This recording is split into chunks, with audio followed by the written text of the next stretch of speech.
First, only when you're second. Hello, Baguette. Hi, Mr. Nick. How are you both?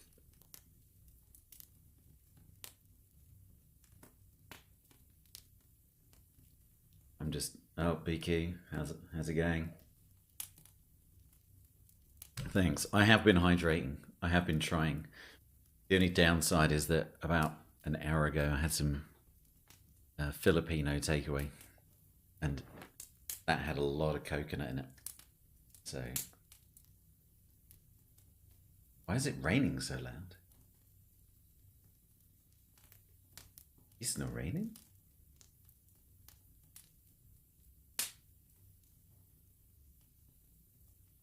You can hear the fire?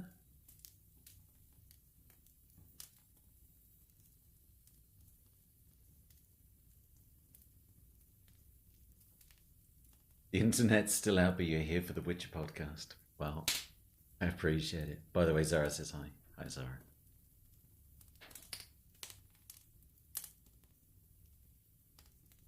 That's in your game. Oh, nice one, Beaky. Just sitting there going, wow, that's got a good sound effects.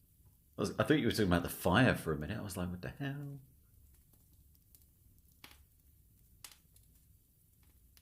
So I do have a minor confession to make. I managed to lose the PDF that I was reading from last time, which I put a bookmark in to remind me where I was. And because I have the just this absolute hatred of listening to my own voice, I wasn't going to go back to the last Robot Reason, see where I got to. So I've had a skim through the book and got to roughly where I think I got to. And I'll just carry on from there. I'm kind of assuming that nobody was like, holy shit, where did it end? And it was like, right at a pivotal point. So yeah, so I think we're somewhere roughly about, it's weird, I can't believe like it's 34 pages in. Like that's, I can't work out whether that seems a lot or not much for as much reading as I did last time. And Zara says she misses me. Well, tell Zara she needs to fuck up her sleep schedule and become a DJ again. Everybody should be DJing.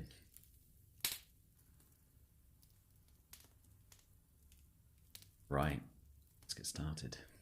Where are we?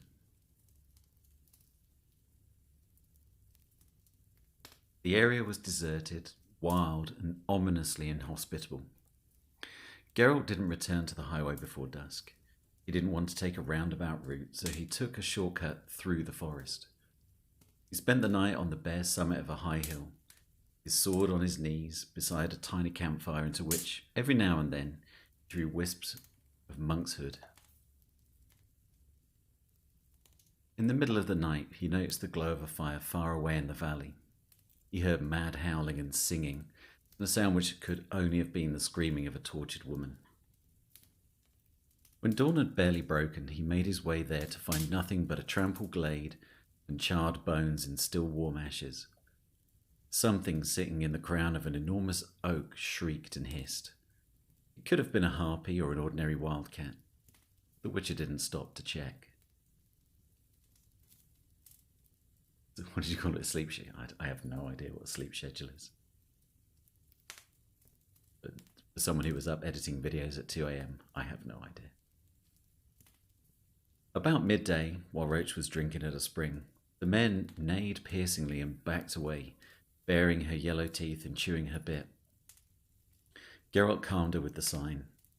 Then he noticed a regular ring formed by the caps of reddish mushrooms peering from the moss. "You're becoming a real hysteric, Roach," he said. "This is just an ordinary devil's ring. What's the fuss?" The mare snorted, turning her head towards him. The Witcher rubbed his forehead and frowned and grew thoughtful. Then he leapt into the saddle, turned the horse around and started back, following his own tracks. "Animals like me," he muttered. "Sorry, Roach. It turns out you've got more brains than me." The mare flattened her ears against her skull and snorted, throwing up earth with her hooves. She didn't want to go. Geralt didn't calm her with the sign. He jumped from the saddle and threw the reins over the horse's head. He no longer had his old sword and its lizard skin sheath on his back. Its place was filled with a shining, beautiful weapon with a cruciform and slender, well-weighted hilt ending in a spherical pommel made of white metal. This time the gate didn't open for him. It was already open just as he had left it. He heard singing. He didn't understand the words. He couldn't even identify the language. He didn't need to. The Witcher felt and understood the very nature, the essence of this quiet, piercing song, which flowed through the veins in a wave of nauseous, overpowering menace. The singing broke off abruptly, and then he saw her. She was clinging to the back of the dolphin in the dried-up fountain, embracing the moss-overgrown stone with her tiny hands, so pale they seemed transparent. Beneath her storm of tangled black hair shone huge, wide-open eyes, the colour of anthracite. Shit. Geralt slowly drew closer, his steps soft and springy, tracing a semicircle from the wall and blue rose bush. The creature glued to the dolphin's back followed him with her eyes, turning her petite face with an expression of longing and full of charm. He could still hear her song, even though her thin, pale lips were held tight, and not the slightest sound emerged from them. And learning that Roach is a she, that there is... I don't remember being mentioned in the game much, I'll be honest. The Witcher halted at a distance of 10 paces. His sword, slowly drawn from its black enamelled sheath, glistened and glowed above his head. "It's silver," he said. "This blade is silver." The pale little face did not flinch. The anthracite eyes did not change expression. "You're so like a Rusalka," the Witcher continued calmly, "that you could deceive anyone. All the more as you're a rare bird, black-haired one, but horses are never mistaken. They recognize creatures like you instinctively and perfectly. What are you? I think you're a Mula or an Alpor. An ordinary vampire couldn't come out in the sun." The corner of the pale lips quivered and turned up a little. "Nivellen attracted you with that shape of his, didn't he? You evoked his dreams. I can guess what sort of dreams they were, and I pity him." The creature didn't move. "You like birds," continued the Witcher, "but that doesn't stop you biting the necks of people in both sexes. Of both sexes, does it? You and Nivellen, indeed. Beautiful couple you'd make. A monster and a vampire, rulers of a forest castle. You'd dominate the whole area in a flash. You, eternally thirsty for blood, and he, your guardian, a murderer at your service, a blind tool. But first he has to become a true monster, not a human being in a monster's mask." The huge black eyes narrowed. "Where is he, black-haired one? You were singing, so you've drunk some blood. You've taken the ultimate measure, which means you haven't managed to enslave his mind. Am I right?" The black-tressed head nodded slightly, almost imperceptibly, and the corners of the mouth turned up even more. The tiny little face took on an eerie expression. "No doubt you consider yourself the lady of this manor now." A nod, this time clearer. "Are you a Mula?" A slow shake of the head. The hiss which reverberated through his bones could only have come from the pale, ghastly, smiling lips, although the Witcher didn't see them move. "Alpor." Denial. The Witcher backed away and clasped the hilt of his sword tighter. "That means you're a..." The corner of the lips started to turn up higher and higher. The lips flew open. "A Bruxa," the Witcher shouted, throwing himself towards the fountain. From behind the pale lips glistened white, spiky fangs. The vampire jumped up, arched her back like a leopard and screamed.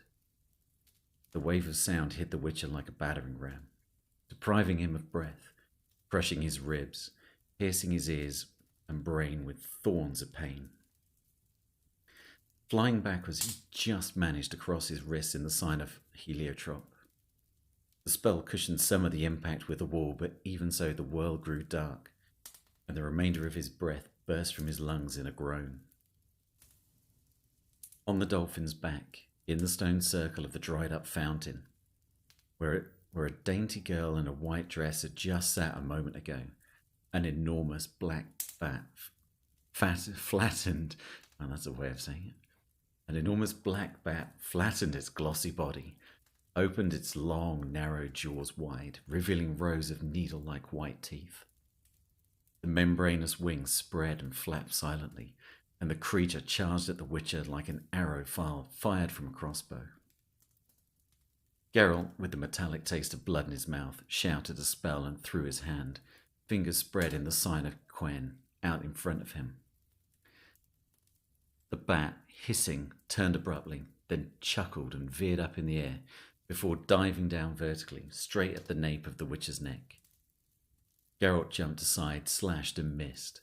The bat, smoothly, gracefully, drew in a wing, circled around him and attacked anew, opening its eyeless, toothed snout wide. Geralt waited, sword held with both hands, always pointed in the creature's direction. At the last moment he jumped, not to the side, but forward, dealing a swinging cut which made the air howl. He missed. It was so unexpected that he lost his rhythm, and dodged a fraction of a second too late. Felt the beast's talons tear his cheek, and a damp velvety wing slapped against his neck.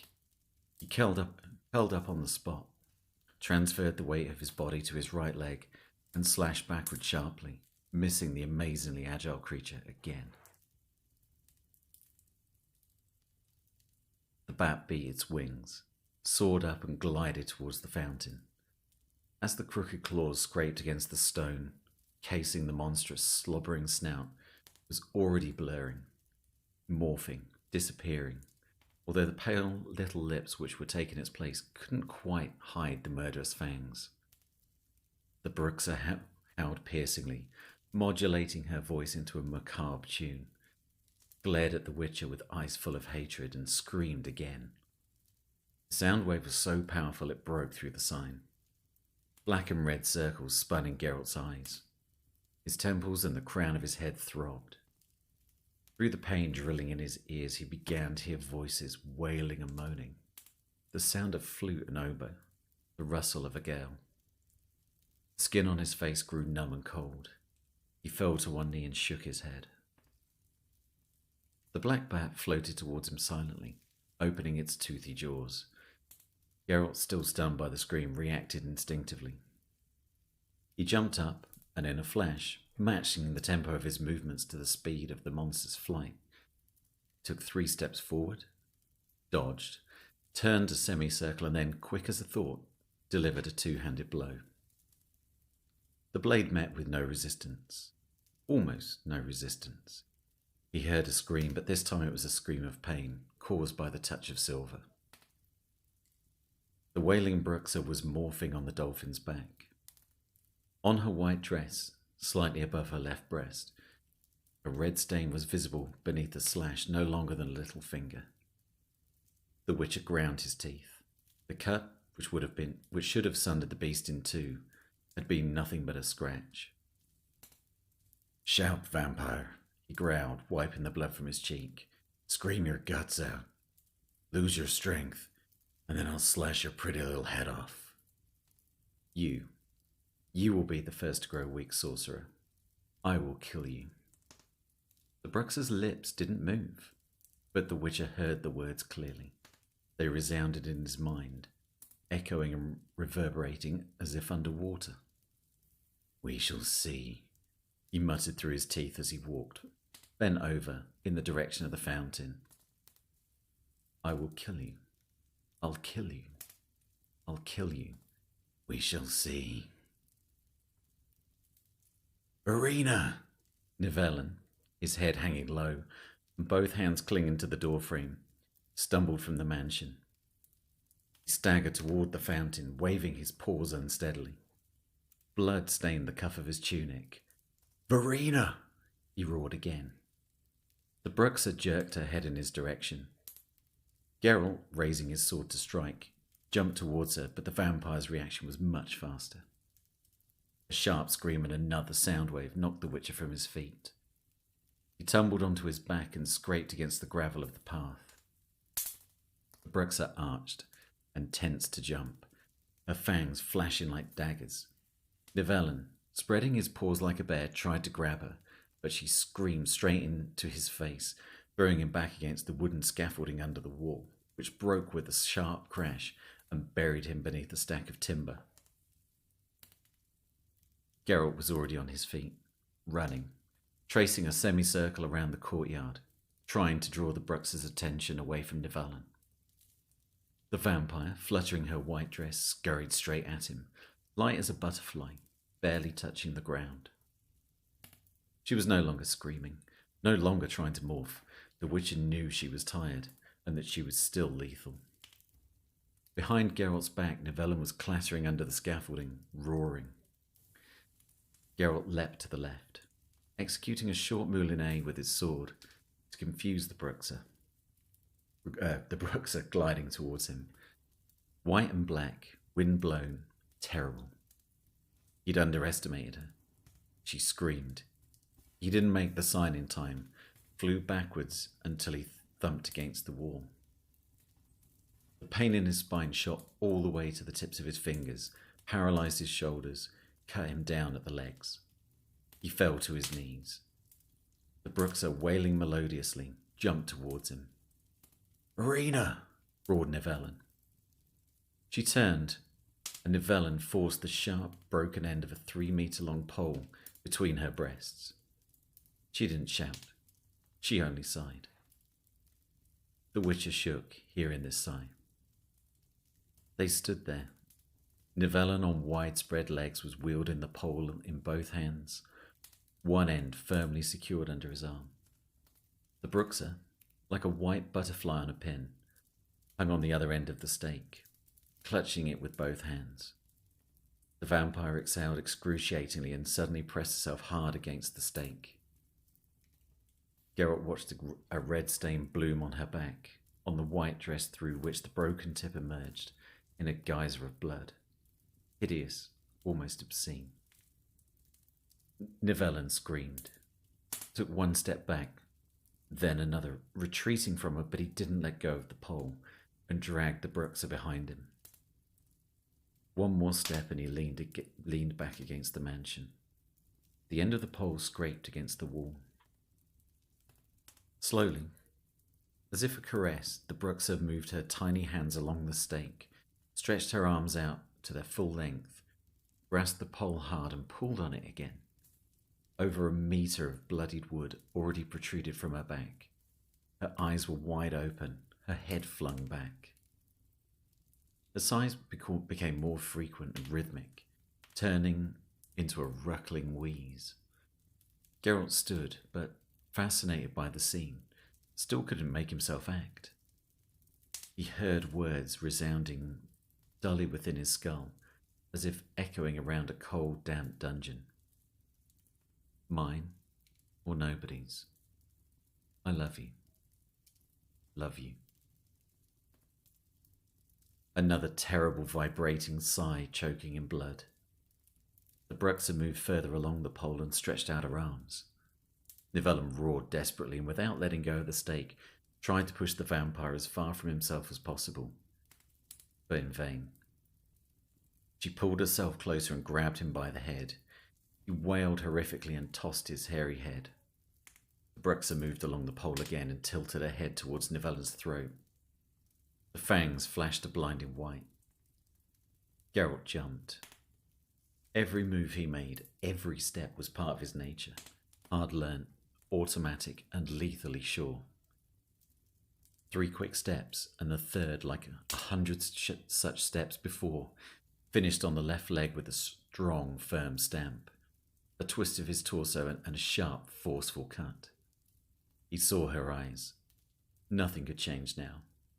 He heard the voice. Nothing. He yelled, to drown the word which she was repeating. Nothing could change. He cut. He struck decisively, like hundreds of times before, with the centre of the blade, and immediately, following the rhythm of the movement, took a fourth step and a half-turn. The blade, freed by the half-turn, floated after him, shining, drawing a fan of red droplets in its wake. The streaming raven-black hair floated in the air. Floated, floated, floated. The head fell onto the gravel. There are fewer and fewer monsters. And I, what am I? Who's shouting? The birds. The woman in a sheepskin jacket and blue dress. The roses from Nazir. How quiet. How empty. What emptiness within me. Nivellen, curled up in a bundle, sheltered his head in his arms and shaken with twitches and shivers, was lying in the nettles by the manor wall. "Get up," said the Witcher. The young, handsome, well-built man with a pale complexion, lying by the wall, raised his head and looked around. His eyes were vague. He rubbed them with his knuckles. He looked at his hands, felt his face. He moaned quietly and, putting his finger in his mouth, ran it along his gums for a long time. He pressed his face again and moaned as he touched the 4 bloody swollen streaks on his cheek. He burst out sobbing and then laughed. "Geralt, how come? How did this... Geralt!" "Get up, Nivellen. Get up and come along. I've got some medicine in my saddlebags. We both need it." I've no longer got... I haven't, have I? Geralt, why?" The Witcher helped him get up, trying not to look at the tiny hands, so pale as to be transparent, clenched around the pole, stuck between the small breasts which were now plastered with a wet red fabric. Nivella moaned again. "Irina, don't look. Let's go." They crossed the courtyard, holding each other up, and passed the blue rose bush. Nivellen kept touching his face with his free hand. "Incredible, Geralt. After so many years, how is it possible?" "There's a grain of truth in every fairy tale," said the Witcher quietly. "Love and blood. They both possess a mighty power. Wizards and learned men have been racking their brains over this for years, but they haven't arrived at anything except that..." "The what, Geralt?" "It has to be true love." "Hi, Lito. How's it going?" Take a quick drink. That was almost a chapter.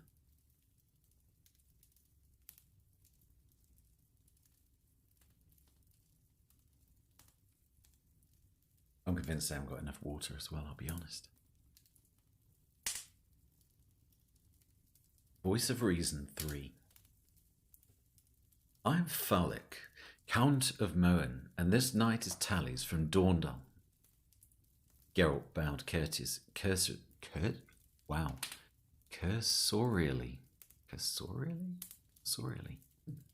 looking at the knights. Both wore armour and crimson cloaks, with the emblem of the white rose on their left shoulder.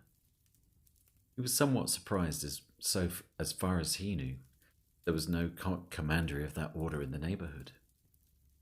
Nenneke, to all appearances smiling light-heartedly and at ease, noticed his surprise. "These nobly born gentlemen," she said casually, settling herself more comfortably in her throne-like armchair, "are in the service of Duke Hereward, who governs these lands most mercifully." "Prince?" Tallis, the younger of the knights, corrected her emphatically, fixing his hostile, pale blue eyes on the priestess. "Prince Hereward." "Let's not waste time with details and titles," Nenneke smiled mockingly. "In my day, only those with royal blood were addressed as princes, but now it seems titles don't mean so much. Let's get back to our introductions and why the Knights of the White Rose are visiting my humble temple. You know, Geralt, that the chapter is requesting investitures for the order from Hereward, which is why so many Knights of the Rose have entered his service. And a number of locals like Tallis here have taken vows and assumed the red cloak, which becomes him so well." My honor. The Witcher bowed once more, just as cursorily as before. I doubt it, the priestess remarked coldly. They haven't come here to honor you. Quite the opposite. They've arrived demanding that you leave as soon as possible. In short, they're here to chase you out. Consider that an honor? I don't. I consider it an insult. The noble knights have troubled themselves for no reason, shrugged Geralt. I don't intend to settle here. I'm leaving of my own accord without any additional incentives, and soon at that. Immediately, growled Tiles. Tiles? T-A-I. Interesting. Tiles. I'll go with that. With not a moment's delay, the prince's orders. In this temple, I give the orders, interrupted Nenneker in a cold, authoritative voice. I usually try to ensure my orders don't conflict too much with Herua's politics, as far as those politics are logical and understandable. In this case, they're irrational, so I won't treat them any more seriously than they deserve. Geralt, Witcher of Rivia, is my guest. His stay is a pleasure to me, so he will stay in my temple for as long as he wishes. You have the audacity to contradict the prince, woman, Tiles shouted, and then threw his cloak back over his shoulder to reveal his grooved, brass-edged breastplate in all its splendor. You dare to question our ruler's authority? Quiet. Nenneker snapped and narrowed her eyes. Lower your voice. Have a care who you speak like that. I know who I'm talking to. The knight advanced a step. Farlek, the older knight, grabbed him firmly by the elbow and squeezed until the armor-plated gauntlet grated. Tiles yanked furiously. And my words express the prince's will, the lord of this estate. We have got soldiers in the yard, woman. Nenneker reached into the purse at her belt and took out a small porcelain jar. I really don't know, she said calmly, what will happen if I smash this container at your feet, Tiles. Maybe your lungs will burst. Maybe you'll grow fur. Or maybe both. Who knows? Only merciful Melitele. Don't dare threaten me with your spells, priestess. Our soldiers...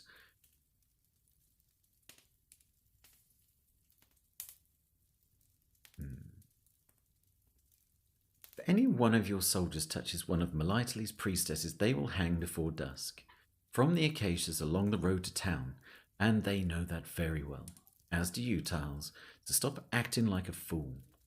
I delivered you, you shitty brat, and I pity your mother, but don't tempt fate. And don't force me to teach you manners. All right, the Witcher butted in, growing bored. It looks as though I'm becoming the cause of a serious conflict, and I don't see why I should. Sir Farlek, you look more level-headed than your companion, who, I see, is beside himself with useful enthusiasm. Listen, Farlek, I assure you that I will leave in a few days. I also assure you that I have no intention to work here, to undertake any commissions or orders.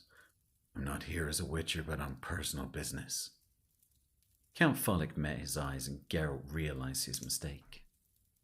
There was pure, unwavering hatred in the White Rose Knight's eyes. The Witcher was sure that it was not Duke Hereward who was chasing him out, but Farlek and his like. The knight turned to Nenneker, bowed with respect, and began to speak. He spoke calmly and politely. He spoke logically, but Geralt knew Farlek was lying through his teeth.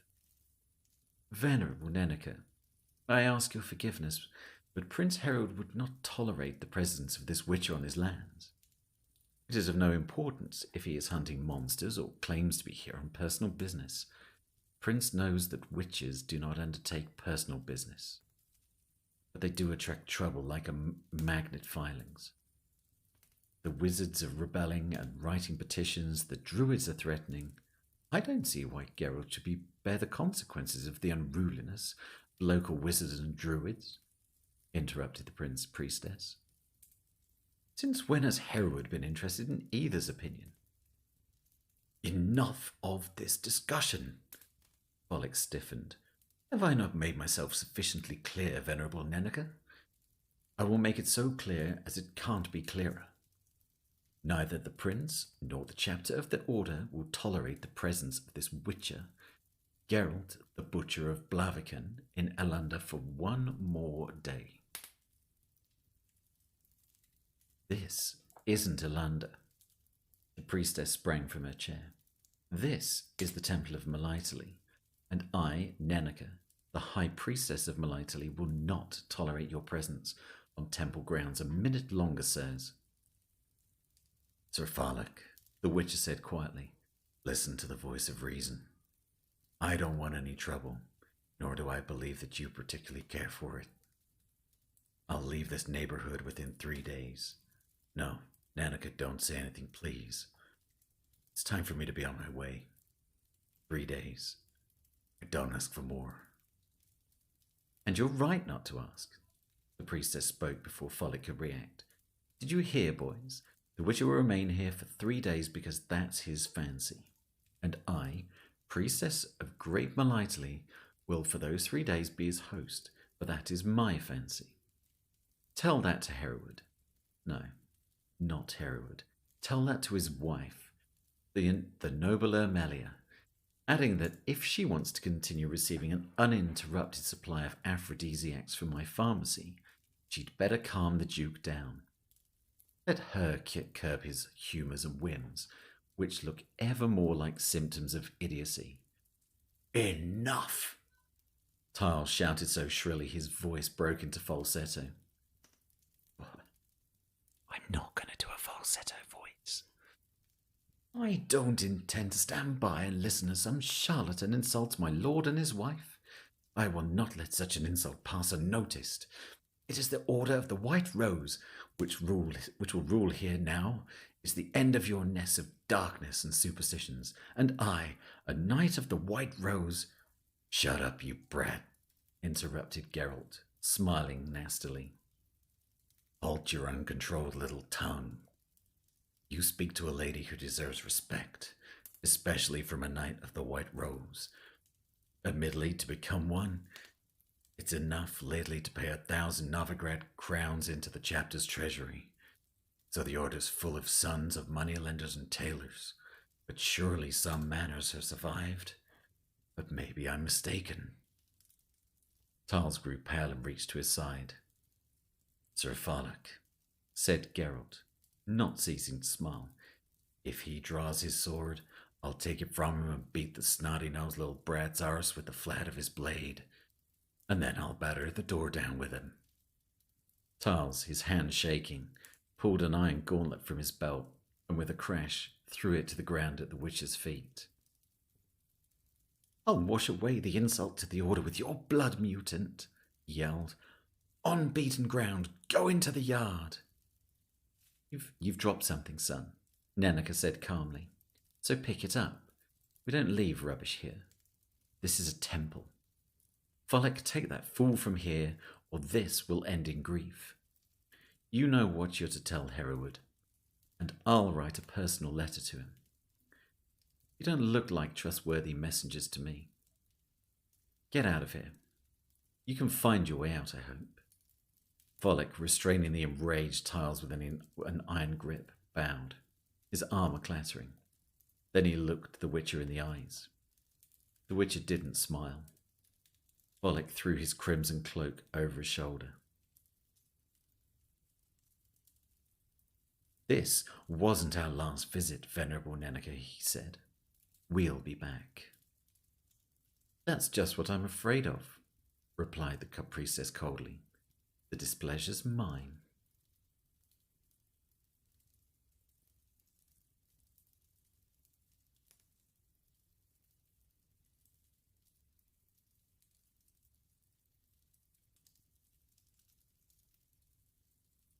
Man, I have to keep remembering to hydrate. Holy crap, 38 minutes.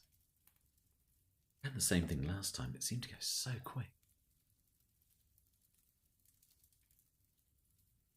The Lesser Evil, Part 1. As usual, cats and children noticed him first. The striped tomcat sleeping on a sun-warmed stack of wood shuddered, raised his round head, pulled back his ears, hissed and bolted off into the nettles. 3-year-old Dragomir, fisherman Triegler's son, who was sitting on the hut's threshold, doing his best to make dirtier an already dirty shirt, started to scream as he fixed his tearful eyes on the passing rider. The Witcher rode slowly, without trying to overtake the hay cart obstructing the road. A laden donkey trotted behind him, stretching its neck and constantly pulling the cord tied to the Witcher's pommel tight.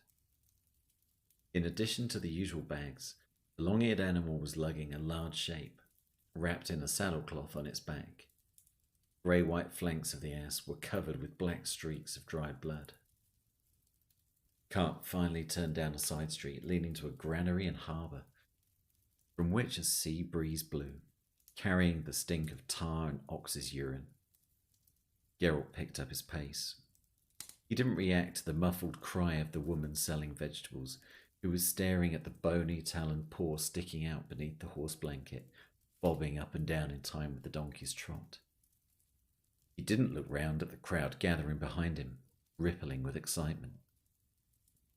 There were, as usual, many carts in front of the alderman's house.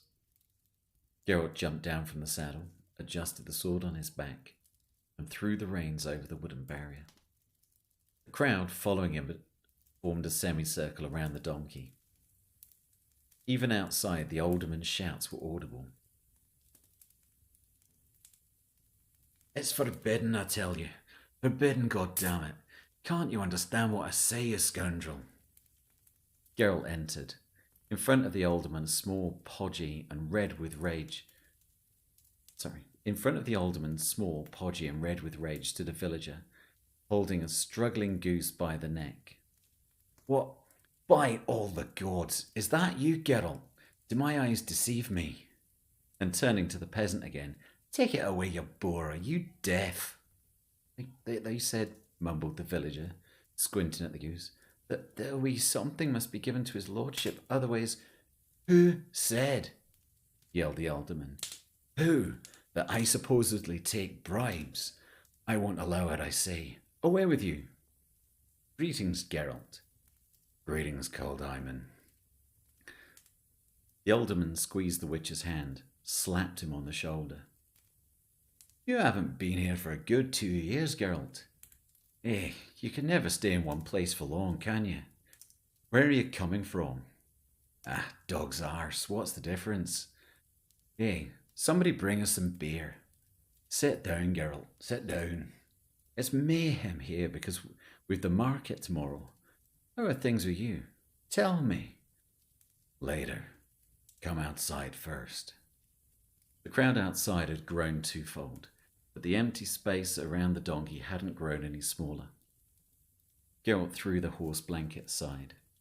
The crowd gasped and pulled back. Caldermine's mouth fell open. "By all the gods, Geralt, what is it?" "A kikimora. Is there any reward for it?" Caldermine shifted from foot to foot, looking at the spidery shape with its dry black skin, that glassy eye with its vertical pupil, the needle-like fangs and the bloody jaws. Where? From where?" "On the dike, not some 4 miles from town. On the swamps. Caldermine, people must have disappeared there. Children." Well, yes, true enough, but nobody could have guessed. Hey folks, go home, get back to work. This is not a show. Cover it up, Geralt. Flies are gathering. Back inside, the alderman grabbed a large jug of beer without a word and drank it to the last drop in one draught. He sighed deeply and sniffed. "There's no reward," he said gloomily. "No one suspected there was something like that lurking in the salt marshes. It's true that several people had disappeared in those parts, but hardly anyone loitered on that dike. And why were you even there? Why weren't you taking the main road?" It's hard for me making a living on main roads, Calderman. I forgot. The alderman suppressed a belch, puffing out his cheeks. This used to be such a peaceful neighbourhood. Even imps only rarely pissed in the women's milk. And here, right next to us, some sort of felly spectre. It's only fitting that I thank you, because as for paying you, I can't. I haven't the funds. That's a shame. I could do with a small sum to get through winter. The Witcher took a sip from his jug, wiped away the froth. I'm making my way to Spandon, but I don't know if I'll get there before the snow blocks the way. I might get stuck in one of the little towns on the Lutansky Road. Do you plan to stay long in Blaviken? No, I've no time to waste. Winter's coming. Where are you going to stay? With me, perhaps? There's an empty room in the attic. Why get fleeced by the innkeepers, those thieves? We'll have a chat, and you can tell me what's happened in the big wide world. Willingly. But what will LaBouche have to say about it? It was quite obvious last time that she's not very keen on me. Women don't have a say in my house, but just between us, don't do what you did during supper last time in front of her again. You mean when I threw my fork at that rat? No, I mean when you hit it, even in the dark. I thought it would be amusing. It was, but don't do it in front of LaBouche. And listen, this, what's it called? Kikimora. You need it for anything. What would I want it for? You can have them throw it in the cesspool if there's no reward for it. That's not a bad idea. Hey, Karelka, Borg, Carry Pebble, any of you there? A town guard entered with a halberd on his shoulder, the blade catching the door frame with a crash. Carry Pebble, get somebody to help you take the donkey with that muck wrapped up in the horse blanket. Lead it past the pigsties and chuck the Kikimora in the cesspool. Understood? At your command, but Alderman, sir. What? Maybe before we drown that hideous thing. Well, we should show it to Master Arian. It might be useful to him. Caldermine slapped his forehead with his open palm. You're not stupid, Carry Pebble. Listen, Geralt. Maybe our local wizard will spare you something for that carcass. The fishermen bring him the oddest of fish, octopodes, clabates, or herons. Many have made some money on them. Come on, let's go to the tower. Where's that accent going? You've got yourselves a wizard? Is he here? For good or only passing? Oh, for good. Master Arian. He's been living in Blaviken for a year. A powerful magus, Geralt. You'll see that from his very appearance. I doubt whether a powerful magus will pay for a Kikimora, Geralt grimaced. As far as I know, it's not needed for any elixirs. Your Arian will only insult me, no doubt. Bewitchers and wizards don't love each other. I've never heard of Master Arian insulting anyone. I can't swear that he'll pay you, but there's no harm in trying. There might be more Kikimoras like that on the marshes, and what then? Let the wizards look at the monster and cast some sort of spell on the marshlands or something, just in case. The Witcher thought for a moment.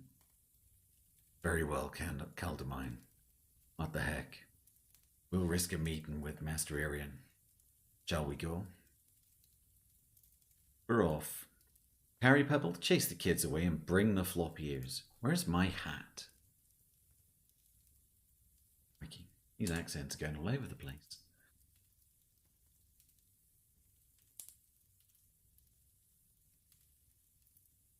The tower, built from smoothly hewn blocks of granite and crowned by tooth-like battlements, was impressive, dominating the broken tiles of homesteads and dipping roof thatched cottages. He's renovated, I see, remarked Geralt. With spells, or did he have you working at it? Or spells, chiefly. What's he like, this Arian? Decent. He helps people, but he's a recluse, doesn't say much. He rarely leaves the tower. On the door, which was adorned with a rosace inlaid with pale wood, hung a huge knocker in the shape of a flat, bulging-eyed fish head holding a brass ring in its toothed jaws. Caldermine, obviously well versed with the workings of its mechanics, approached, cleared his throat, and recited, Alderman Caldermine greets you with a case for Master Arian. With him greets you Witcher Geralt, with respects to the same case. For a long moment nothing happened. Then finally the fish head moved its toothed mandibles and belched a cloud of steam. Master Arian is not receiving. Leave, my good people. Caldermine waddled on the spot and looked at Geralt. The Witcher shrugged. Carrie Pebble picked his nose with serious concentration. Master Arian is not receiving, the knocker repeated mechanically. Go, my good. I'm not a good person. Geralt broke in loudly. I'm a witcher. That thing on the donkey is a Kikimora, and I killed it not far from town. It is the duty of every resident wizard to look after the safety of the neighborhood. Master Arian does not have to honor me with conversation, does not have to receive me if that is his will, but let him examine the Kikimora and draw his own conclusions. Harry Pebble, unstrap the Kikimora and throw it down by the door. Wait, the alderman said quietly. You're going to leave, but I'm going to have to. Let's go, Caldermine. Harry Pebble, take that finger out of your nose and do as I said. One moment, the knocker said in an entirely different tone. Geralt, is that really you? The Witcher swore quietly. I'm losing patience. Yes, it's really me. So what?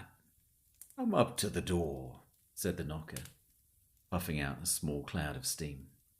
Alone? I'll let you in. What about the Kikimora? Oh, to hell with it. I want to talk to you, Geralt. Just you. Forgive me, Alderman.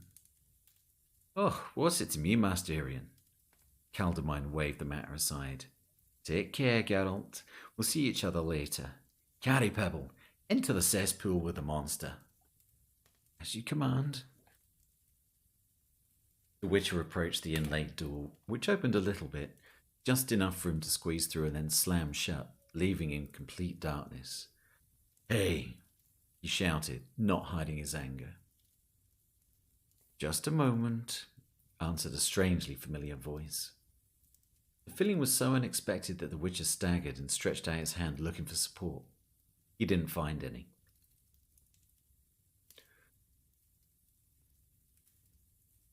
The orchard was blossoming with white and pink and smelled of rain. The sky was split by the many-coloured arc of a rainbow, bound the crowns of the trees to the distant blue chain of mountains. The house nestled in the orchard, tiny and modest, was drowning in hollyhocks. Geralt looked down and discovered that he was up to his knees in thyme.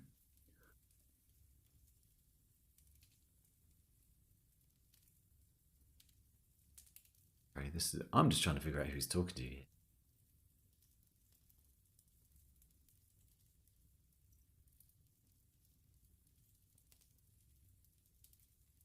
Well, come on, Geralt, said the voice.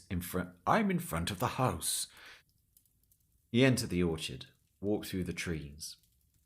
He noticed a movement to his left and looked around. A fair-haired girl, entirely naked, was walking along a row of shrubs carrying a basket full of apples. The Witcher solemnly promised himself that nothing would surprise him anymore. At last. Greetings, Witcher. Stregobor. Geralt was surprised. During his life, the Witcher had met thieves who looked like town councillors, councillors who looked like beggars, harlots who looked like princesses, princesses who looked like carving cows, and kings who looked like thieves. But Stregobor always looked as, according to every rule and notion, a wizard should look. He was tall, thin and stooping, with enormous bushy grey eyebrows and a long crooked nose. To top it off, he wore a black trailing robe with improbably wide sleeves and wielded a long staff capped with a crystal knob. None of the wizards Geralt knew looked like Stregobor. Most surprising of all was that Stregobor was indeed a wizard. They sat in wicker chairs at a white marble-topped table on a porch surrounded by hollyhocks. The naked blonde with the apple basket approached, smiled, turned, and swaying her hips returned to the orchard. "Is that an illusion too?" asked Geralt, watching the sway. "It is, like everything here. But it is, my friend, a first-class illusion.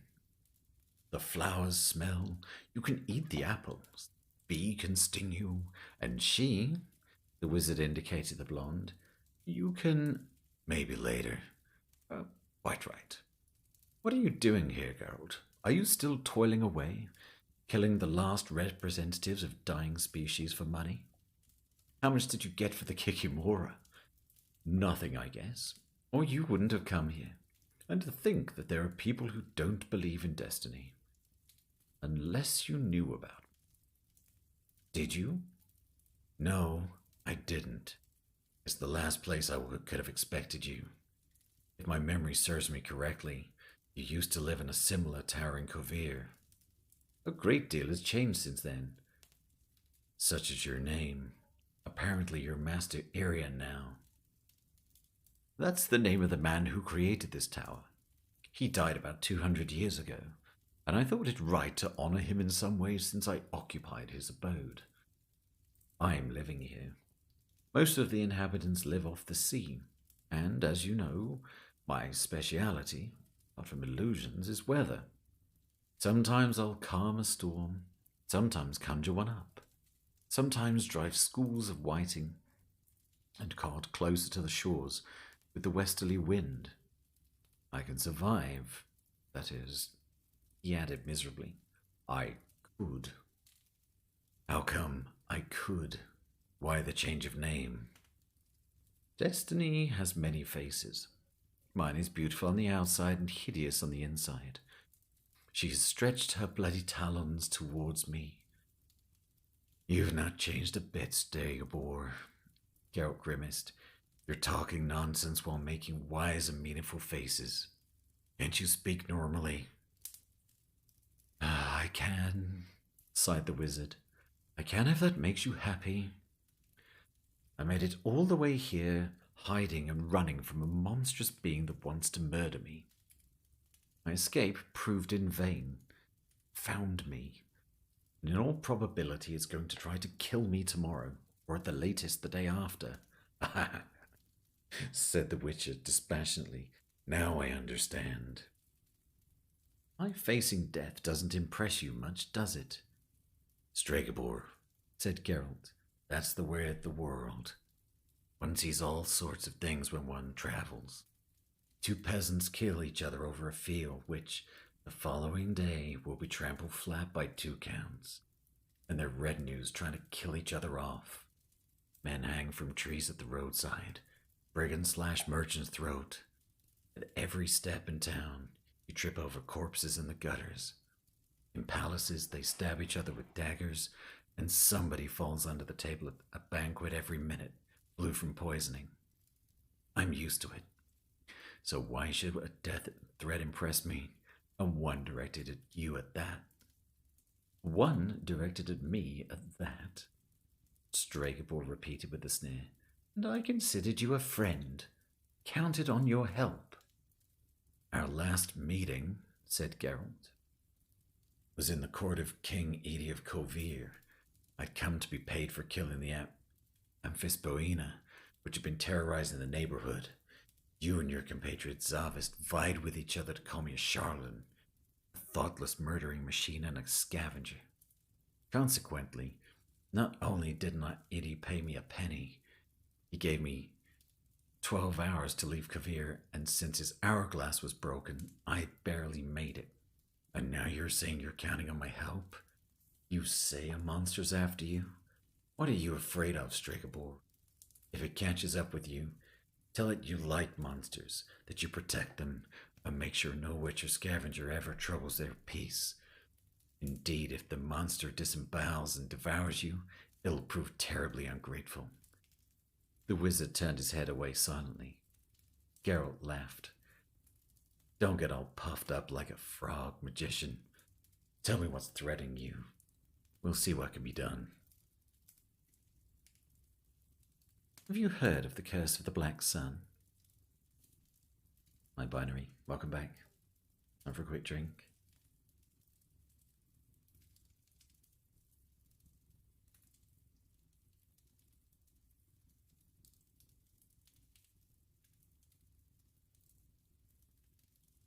But of course, except that it was called the Mania of Mad Eltibald, after the wizard who started the lark and caused dozens of girls from good, even noble families, to be murdered or imprisoned in towers.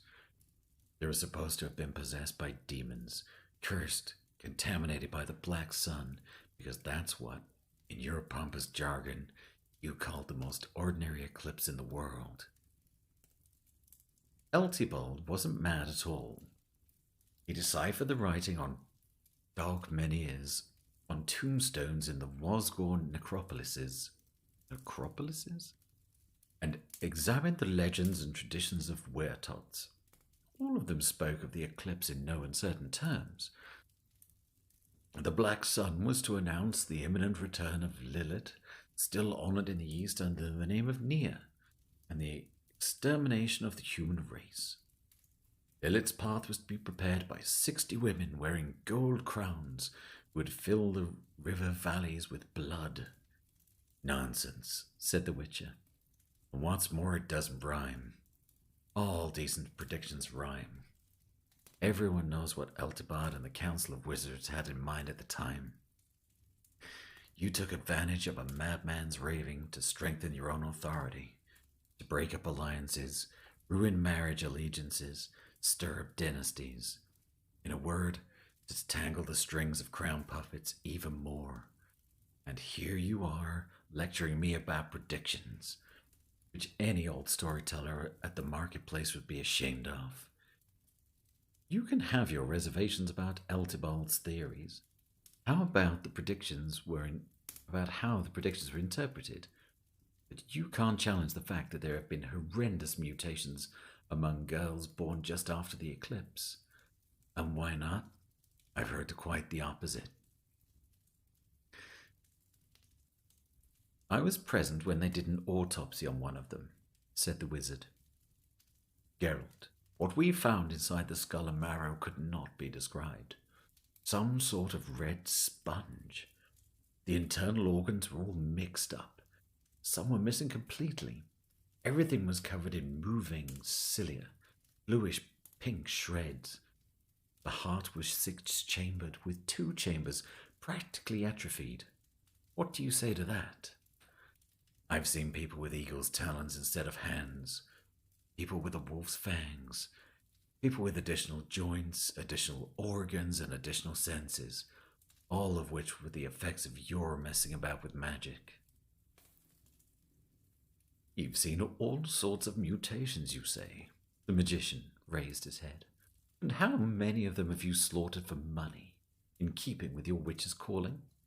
"Well, because one can have a wolf's fangs and go no further than bearing them at the trollops in the taverns, or one can have a wolf's nature too and attack children. And that's just how it was with the girls who were born after the eclipse. Their outright insane tendency to cruelty, aggression, sudden bursts of anger, and an unbridled temperament were noted." "You can say that about any woman," sneered Geralt. "What are you driveling on about?" You're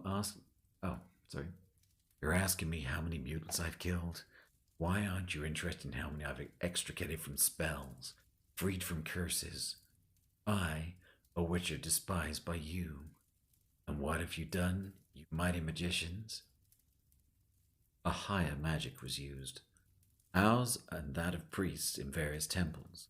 All attempts ended in the girls' deaths. That speaks badly of you, not the girls. So now we've got the first corpses. I take it the only autopsies were done on them? No, don't look at me like that. You know very well there were more corpses too. It was initially decided to eliminate all of them. We got rid of a few. Autopsies were done on all of them. One of them was even vivisectioned. And you son of a bitches have the nerve to criticize witchers. Oh, Stregobor, the day will come when people will learn and get the better of you. I don't think a day like that will come soon, said the wizard caustically. Don't forget that we were acting in people's defense. The mutant girls would have drowned entire countries in blood. So say you magicians, turning your noses up so high and mighty with your auras of infallibility. While we're on the subject, surely you're not gonna tell me that in your hunt for these so-called mutants, you haven't once made a mistake? All right, said Stregobor after a long silence. I'll be honest, although for my own sake I shouldn't. We did make a mistake. More than one. Picking them out was extremely difficult, and that's why we stopped. Getting rid of them and started isolating them instead. Your famous towers, snorted the Witcher. Our towers. But that was another mistake. We underestimated them. Many escaped. Then some mad-fashioned, free, imprisoned beauties took hold of princes, especially the younger ones who didn't have much to do and still less to lose. Most of them, fortunately, twisted their necks. As far as I know... Oh, this is really tough.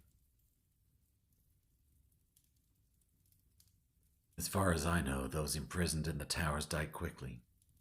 Ben said you must have helped them somewhat. That's a lie, but it's true that they quickly fell into apathy, refused to eat. What is interesting is that shortly before they died, they showed signs of the gift of clairvoyance, further proof of mutation.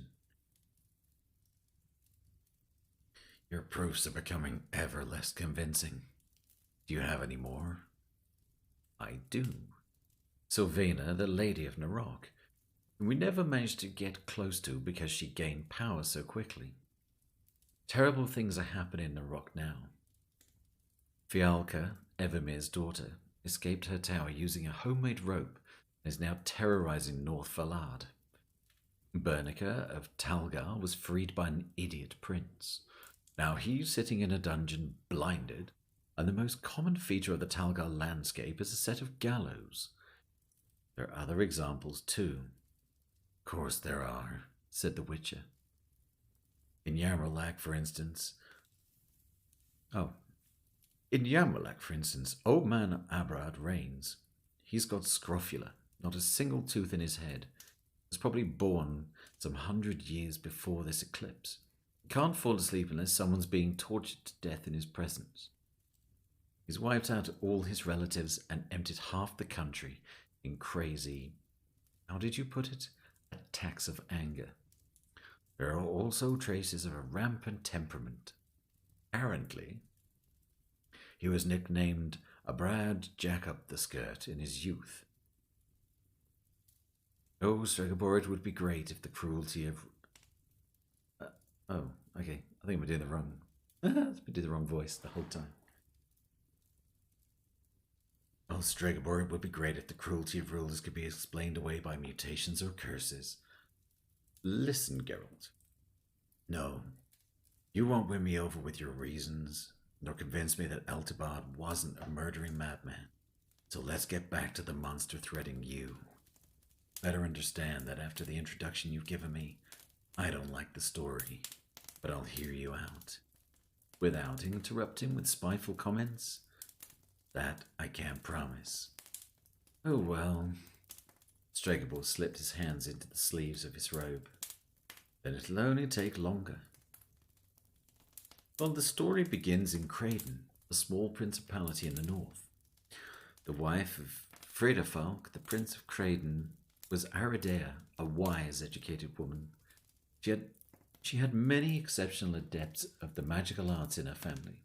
and through inheritance, no doubt, she came into possession of a rare and powerful artifact, one of Nehelenia's mirrors. They're chiefly used by prophets and oracles because they predict the future, albeit accurately, albeit intricately. Aridea quite often turned to the mirror. With the usual question, I take it, interrupted Geralt. Who is the fairest of them all? I know. All Nehelenia's mirrors are either polite or broken. You're wrong. Aridea was more interested in her country's fate, and the mirror answered her questions by predicting a horrible death for her, for a great number of others by the hand or fault Fredafolk's daughter from his first marriage. Aridea ensured this news reached the council, and the council sent me to Crichton. I don't have to add that the Fredafolk's firstborn daughter was born shortly after the eclipse. I was quite discreet for a little while. She managed to torture a canary and 2 puppies during that time, and also gouged out a servant's eye with a little handle of a comb. Carried out a few tests using curses, and most of them confirmed that the little one was a mutant. Went to Aridea with the news because Fredafolk's daughter meant the world to him. Aridea, as I said, wasn't stupid. Of course. Geralt interrupted again. No doubt she wasn't head over heels in love with her stepdaughter. She preferred her own children to inherit the throne. I can guess what followed. How come nobody throttled her? And you, too, while they're at it? Stregobor sighed, raised his eyes to the heavens, where the rainbow was still shimmering colourfully and picturesquely. I wanted to isolate her, but Aridea decided otherwise. She sent the little one out into the forest with a hired thug, a trapper. We found him later in the undergrowth, without any trousers, but it wasn't hard to recreate the turn of events. She had dug a brooch pin into his brain, to his ear, no doubt, while his attention was on entirely different matters.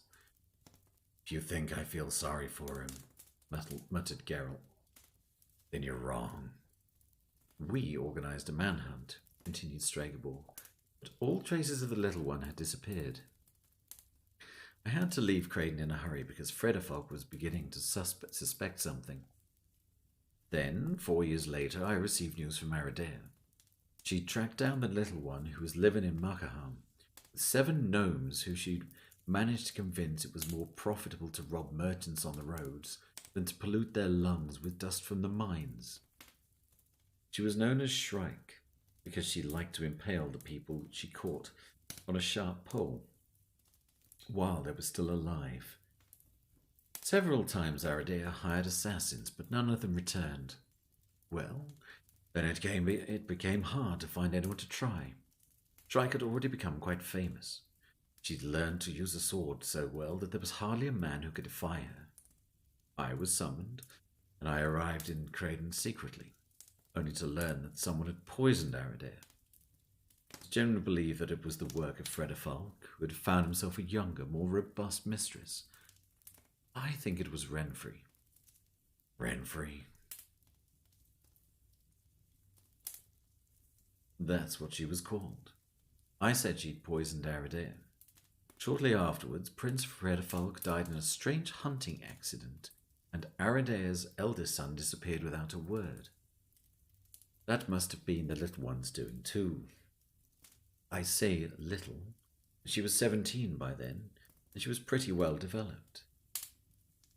Meanwhile, the wizard picked up after a moment's break. She and her gnomes had become the terror of the whole of Markaham, until one day they argued about something, I don't know what, sharing out the loot or whose turn it was to spend the night with her. Anyway, they slaughtered each other with knives. Only Shrike survived. Only her, and I was in the neighbourhood at the time. We met face to face. She recognized me in a flash, and I knew the part I'd played in Crichton. Tell you, Geralt, I had barely managed to utter a curse. My hands were shaking like anything when that wildcat flew at me with a sword. I turned her, into a neat slab of mountain crystal, 6 ells by 9. When she fell into a lethargy, I threw the slab into the gnome's mine and brought the tunnels down on it. Shabby work, commented Geralt. That spell could have been reversed. Couldn't you have burned her to cinders? You know, so many nice spells after all. No, my speciality. But you're right, I did make a hash of it. Some idiot prince found her, spent a fortune on a counter curse, reversed the spell, and triumphantly took her home to some out-of-the-way kingdom in the east. His father, an old brigand, proved to have more sense. He gave his son a hiding and questioned Shrike about the treasures which she and the gnomes had seized and which she'd hidden. His mistake was to allow his elder son to assist him when he had her stretched out naked on the executioner's bench. Somehow, the following day, that same eldest son, now an orphan bereft of siblings, was ruling the kingdom, and Shrike had taken over the office of first favourite, meaning she can't be ugly. That's a matter of taste. She wasn't a favourite for long. Up until the first coup d'etat at the palace, to give it a grand name, it was more like a balm. It soon became clear that she hadn't forgotten about me. She tried to assassinate me 3 times in Kovir. I decided not to risk a 4th attempt and to wait her out in Ponta. Again she found me. This time I escaped to Angren, but she found me there too. I don't know how she does it. Cover my traces well. Must be a feature of her mutation. What stopped you from casting another spell to turn her into crystal? Scruples? No, I don't have any of those. She had become resistant to magic. That's impossible. It's not. It's enough to have the right artifact or aura.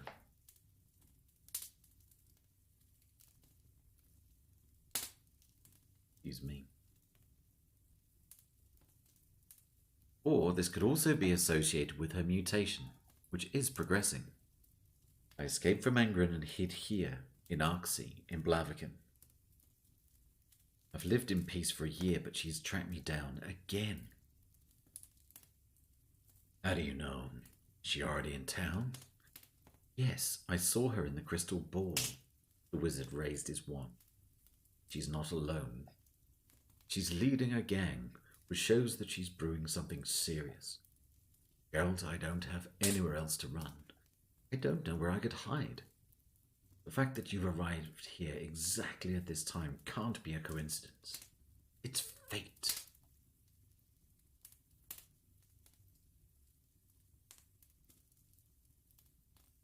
The Witcher raised his eyebrows.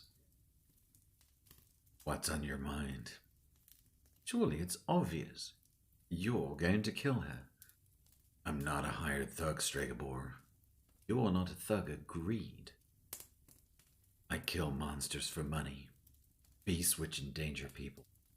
Horrors conjured up by spells and sorceries cast by the likes of you. Not people. She's not human. She's exactly a monster. A mutant. A cursed mutant. You brought a Kikimora here. Shrike's worse than a Kikimora. A Kikimora kills because it's hungry. But Shrike does it for pleasure. Pleasure, haha. That was supposed to be pleasure, kill her. For pleasure. Kill her and I'll pay you whatever sum you ask.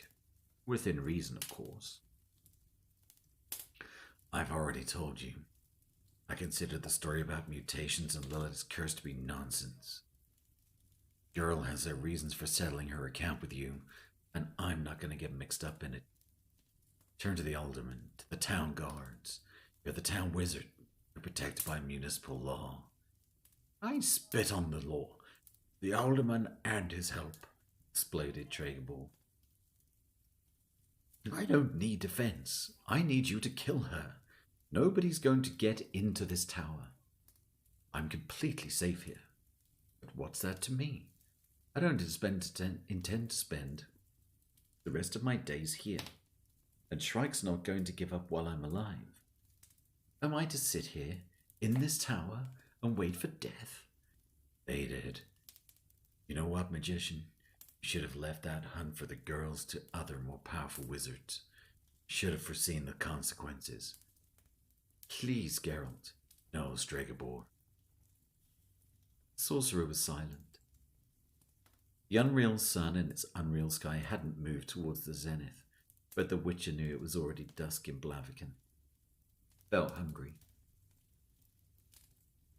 Geralt, said Stregobor, when we were listening to Eltibald, many of us had doubts, but we decided to accept the lesser evil.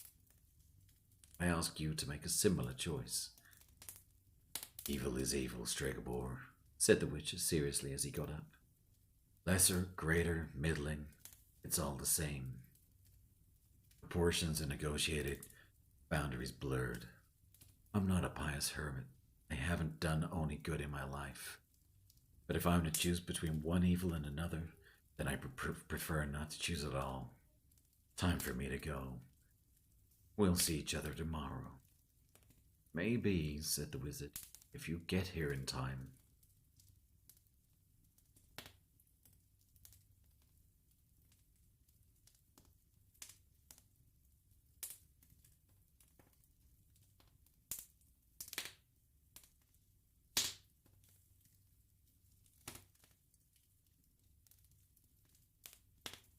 And the sound of that fire. I'm actually reading with my headphones on. It's a little odd, but that's mainly because I can't stand my own voice, so it's a little bit easier if I don't hear myself. But the fire is very relaxing. It's quite hard not to get sleepy. Hi, Leto. Still here.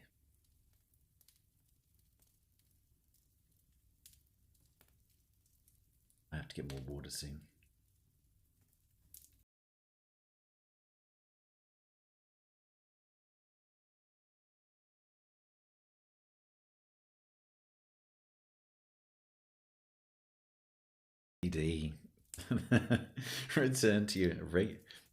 Return to your regularly scheduled programming after this resub alert.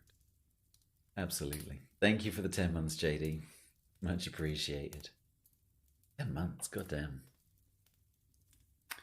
Actually, to that point, quick reading break. That's the other thing I forgot to mention in the tweets and the announcement. I think I put it last week, but this is my 1 year affiliate anniversary today. Actually, believe it or not, to the day. The 7th of August was the day I got affiliated. So we're actually 12 months in. Kind of crazy. But look at that, JD's got a silver robot. I have to write that out while laughing that hard. Nice. Yeah, it's been a whole year. Still can't believe it. Quite bizarre. I think I took a few breaks and I've obviously been slacking, but yeah, silver. What's my one?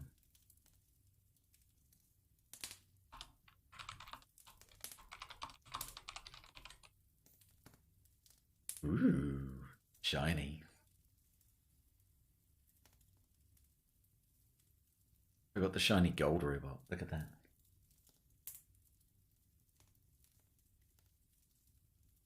Gold. Yep. The the robot sub badges were a solid afternoon spent in Affinity Designer. Now you're officially not allowed to say you're not a streamer. I changed it. I changed my bio. I did actually change it to specifically say. I took the I'm not a mod, I'm a streamer, and then Nick told me off. Nick was like, but that was your thing. I mean, the funny thing is, actually, the irony of it is that in the last 3 or 4 weeks, I think I've been modded more times than I have in like the last 4 or 5 years. So it's probably still true. I think I'm spending my time modding more than I am streaming, so I'll probably stick with it. Wow. And of course you do get free subs to your own channel. Well, I don't think I get subs. I think I just get the badges. I don't pay myself $5 a month. That would be a little strange. Just be like giving Twitch half my money. A little bit more water. And we shall continue. That's the free part. Yeah, that's fair.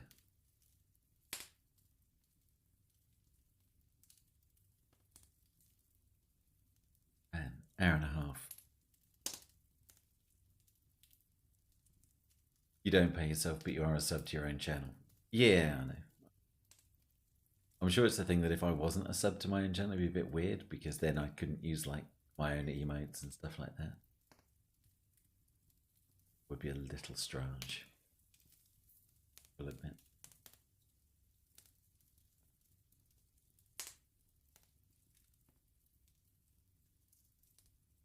Right, let's carry on. The Golden Court, the country town's elegant inn, was crowded and noisy. The guests, locals and visitors, were mostly engaged in activities typical for their nation or profession.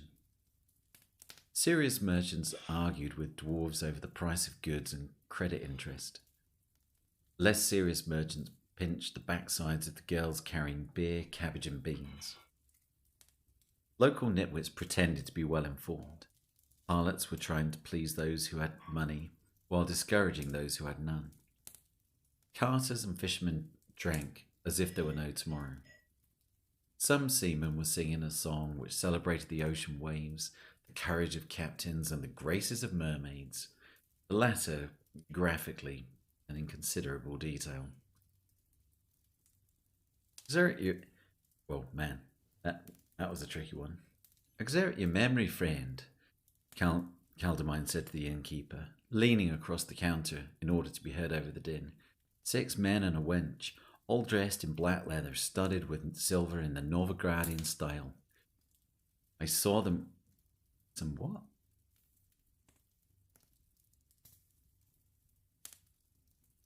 Men of the sea binary. Seamen.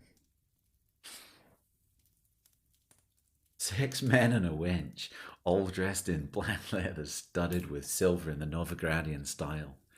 I saw them at the turnpike. Turnpike? No, that did not come out right.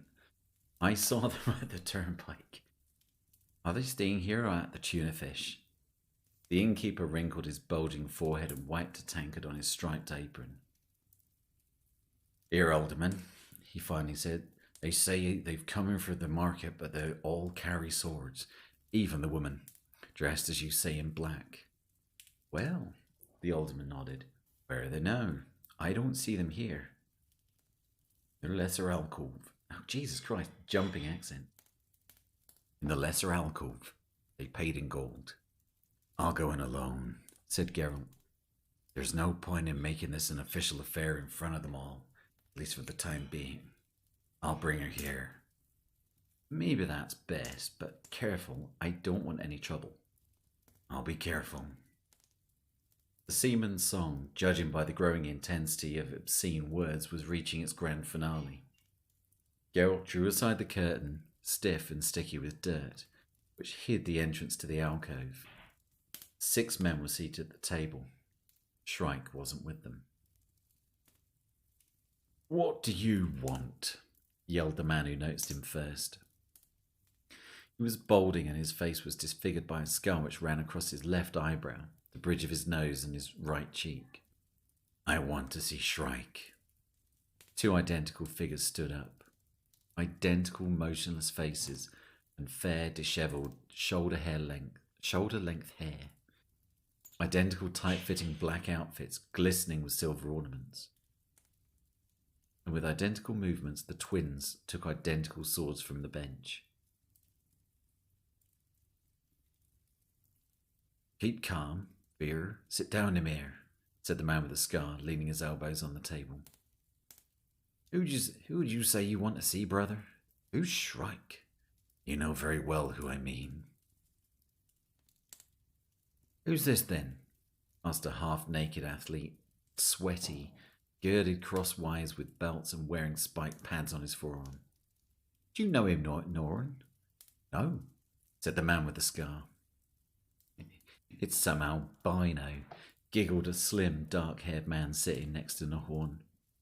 Delicate features, enormous black eyes and pointed ears betrayed him to be a half-blood elf. Albino, mutant, freak of nature, and this sort of thing is allowed to enter pubs amongst decent people. I've seen him somewhere before, said a stocky, weather-beaten man with a plait, measuring Geralt with an evil look in his narrowed eyes. Doesn't matter where you've seen him, Tavik, said Nohorn. Listen here. Sivril insulted you terribly a moment ago. Aren't you going to challenge him? It's such a boring evening. No, said the Witcher calmly. And me? If I pour this fish soup over your head, are you going to challenge me? Cackled the man sitting naked to the waist. Keep calm, 15, said Nohorn. He said no, that means no. For the time being. Well, brother, you say what you have to say and clear out. You've got one chance to clear out on your own. If you don't, the attendants will carry you out. I don't have to say anything to say to you. I want to see Shrike. Renfrey. Do you hear that, boys? Nohorn looked round at his companions. He wants to see Renfrey. But may I know why? No. Nohorn raised his head and looked at the twins as they took a step forward, the silver clasps on their high boots jangling. I know, the man with the plait said suddenly. I know I've seen him now. What's that you're mumbling, Tavik? In front of the alderman's house. He brought some sort of dragon into trade, a cross between a spider and a crocodile. People were saying he's a witcher. What's a witcher? 15 asked. Eh, Sivril? A hired magician, said the half-elf. A conjurer for a fistful of silver. I told you, a freak of nature, an insult to human and divine laws. They ought to be burned, the likes of him. We don't like magicians, screeched Tavik, not taking his narrowed eyes off Geralt. Seems to me, Sivril, that we're going to have more work in this hole than we thought. There's more than one of them here. And everyone knows they stick together. Birds of a feather, the half-breed smiled maliciously. Think the likes of you walk the earth? Who spawns you freaks? A bit more tolerance, if you please, said Geralt calmly. As I see your mother must have wandered off through the forest alone enough, often enough, to give you good reason to wonder where you come from yourself. Possibly, answered the half-elf, the smile not leaving his face. But at least I knew my mother. You witches can't say that much about yourselves. Geralt grew a little pale and tightened his lips. Nohorn noticed it, laughed out loud. Well, brother, you can't let an insult like that go by. That thing that you have on your back looks like a sword. So, are you going outside with Sivril? The evening's so boring. The Witcher didn't react. Shitty coward, snorted Tavik. What did he say about Sivril's mother? Nohorn continued monotonously, resting his chin on his clasped hand. Something extremely nasty, as I understood it. She was an easy layer or something. Hey, 15. Is it right to listen to some straggler insulting her companion's mother? A mother, you son of a bitch, is sacred. 15 got up willingly, undid his sword and threw it on the table. He stuck his chest out, adjusted the pads spiked with silver studs on his shoulders, spat and took a step forward. If you've got any doubt, said Nohorn, then 15 is challenging you to a fist fight. I told you they'd carry you out of here. Make room. 15 moved closer and raised his fists. Geralt put his hand on the hilt of his sword. Careful, he said. One more step and you'll be looking for your hands on the floor. Nohorn and Tavik leapt up, grabbing their swords. The silent twins drew theirs with identical movements. 15 stepped back. Only several different moves. What's going on here, damn it? Can't I leave you alone for a minute? Oh, okay. Oh, I see. What's going on here, damn it? Can't I leave you alone for a minute? Geralt turned around very slowly and looked into eyes the colour of the sea. She was almost as tall as him. She wore her straw-coloured hair unevenly cut, just below the ears. She stood with one hand on the door, wearing a tight velvet jacket clasped with a decorated belt. Her skirt was uneven, asymmetrical, reaching down to her calf on the left side, and on the right, revealing a strong thigh above a boot made of elk's leather. On her left side, she carried a sword. On her right, a dagger with a huge ruby set in its pommel. Lost your voices? He's a witcher, mumbled Nohorn. So what? He wanted to talk to you. So what? He's a sorcerer, 15 roared. We don't like sorcerers, snarled Tavik. Take it easy, boys, said the girl. He wants to talk to me. That's no crime. You carry on having a good time, and no trouble. Tomorrow's market day. Surely you don't want your pranks to disrupt the market, such an important event in the life of this pleasant town? A quiet, nasty giggle reverberated in the silence which fell. Sivril, still sprawled out carelessly on the bench, was laughing. Come on, Renfrey, chuckled the half-blood. Important? Event? Shut up, Sivril, immediately. Sivril stopped laughing. Immediately. Geralt wasn't surprised. There was something very strange in Renfrey's voice. Something associated with the red reflection of fire on blades, the wailing of people being murdered, the whinnying of horses and the smell of blood. Others must also have had similar associations. Even Tavik's weather-beaten face grew pale. Well, Whitehair, Renfrey broke the silence. Let's go out into the larger room. Let's join the alderman you came with. He wants to talk to me too, no doubt. At the sight of them, Caldemine, who was waiting at the counter, broke off his quiet conversation with the innkeeper, straightened himself and folded his arms across his chest. Listen, young lady, he said severely, not wasting any time with banal niceties. I know from this Witcher Rivia here what brings you to Blaviken. Apparently, you bear a grudge against our wizard. Maybe. What of it? Asked Renfrey quietly in an equally brusque tone. Only that there are tribunals to deal with grudges like that. He also wants to revenge a grudge using steel here in Arksey, and is considered a common bandit. And also, either of you get out of Blaviken early in the morning with your black companions, or I throw you into prison. How do you say it, Geralt? Preventatively. Exactly. Understood, young lady? Renfrey reached into the purse on her belt and pulled out a parchment, which had been folded several times. Read this, Alderman, if you're literate, and don't call me young lady. Caldemine took the parchment, spent a long time reading it, and then, without a word, gave it to Geralt. To my regents, vassals, and freemen subjects, the Witcher read out loud. To all and sundry, I proclaim that Renfrey, Princess of Crichton, remains in our service and is well seen by us. Whoever dares maltreat her will incur our wrath. Aldean, King. Maltreat is not spelled like that, but the seal appears authentic. Because it is authentic, said Renfrey, snatching the parchment from him. It was affixed by Aldean, your merciful lord.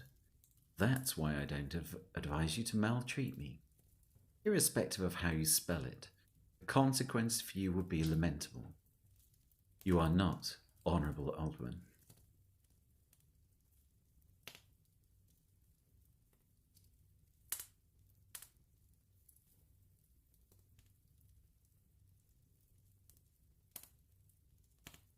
interrupted by a cat. Excuse me. Where was I? You are not, Honourable Alderman, going to put me in prison or call me young lady. I haven't infringed any law. For the time being. Hey, what's up, Jessica? If you infringe by even an inch, Caldemine looked as if he wanted to spit. I'll throw you in the dungeon together with this piece of paper. I swear on all the gods, young lady. Come on, Geralt. With you, Witcher. Renfrey touched Geralt's shoulder. I'd still like a word. Don't be late for supper. The alderman threw over his shoulder, or Lil Boosh will be furious. I won't. Geralt leant against the counter, fiddling with the wolf's head medallion hanging around his neck. He looked into the girl's blue-green eyes. I've heard about you, she said. You're Geralt, the white-haired witcher from Rivia. Is Stregobor your friend? No. That makes things easier. Not much. Don't expect me to look on peacefully. Renfrey's eyes narrowed. Excuse me. Stregobor dies tomorrow, she said quietly, brushing the unevenly cut hair off her forehead. It would be the lesser evil if he died alone. If he did, yes. But in fact, before Stregobor dies, several other people die too. I don't see any other possibility. Several, Witcher, is putting it mildly. You need more than words to frighten me, Shrike. Don't call me Shrike. I don't like it. The point is, I see other possibilities. It would be worth talking it over.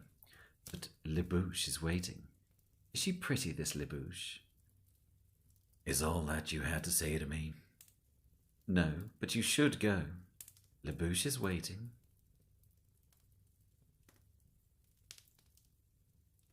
Helpful.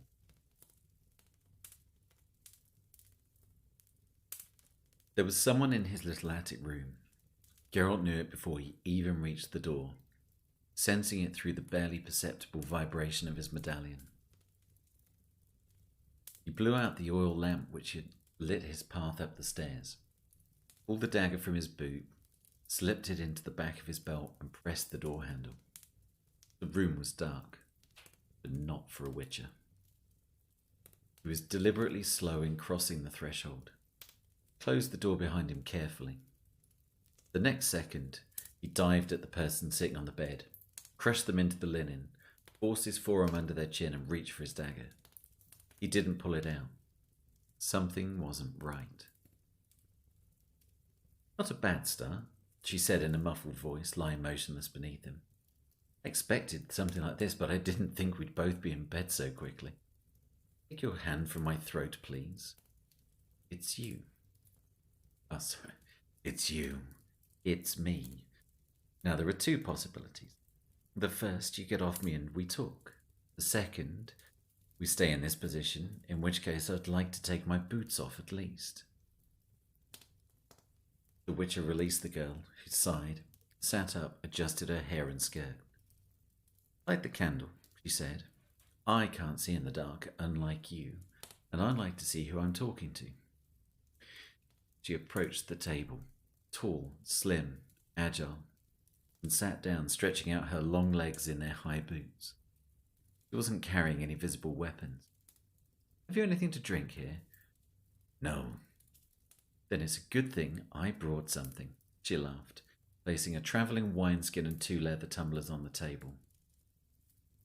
It's nearly midnight, said Geralt coldly. Shall we come to the point? In a minute. Here, have a drink. Here's to you, Geralt. Likewise, Shrike. My name's Renfrey, damn it. She raised her head. I will permit you to admit my royal title, but stop calling me Shrike. Be quiet, or you'll wake the whole house. Am I finally going to learn why you crept in here through the window? You're slow-witted, Witcher.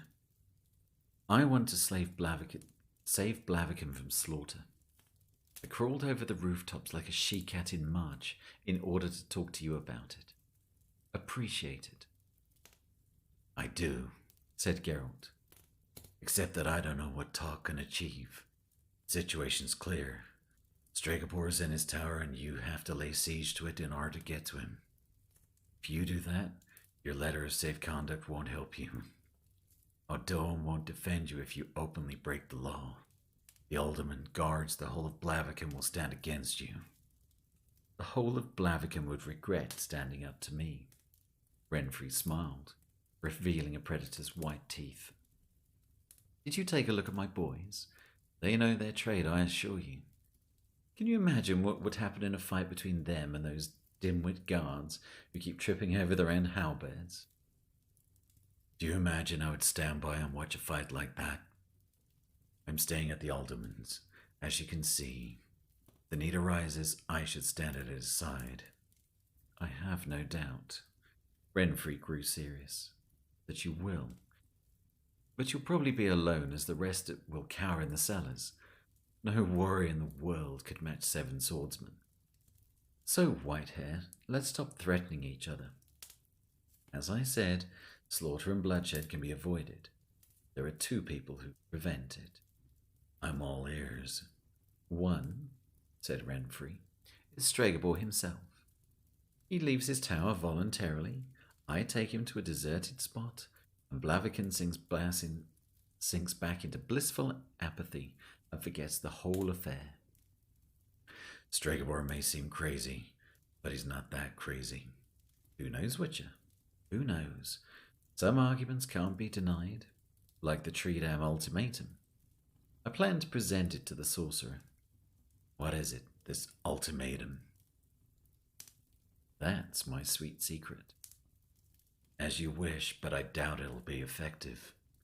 Stregobor's teeth chatter when he speaks of you. An ultimatum which would persuade him to voluntarily surrender himself into your beautiful hands would have to be pretty good. So, who's the other person?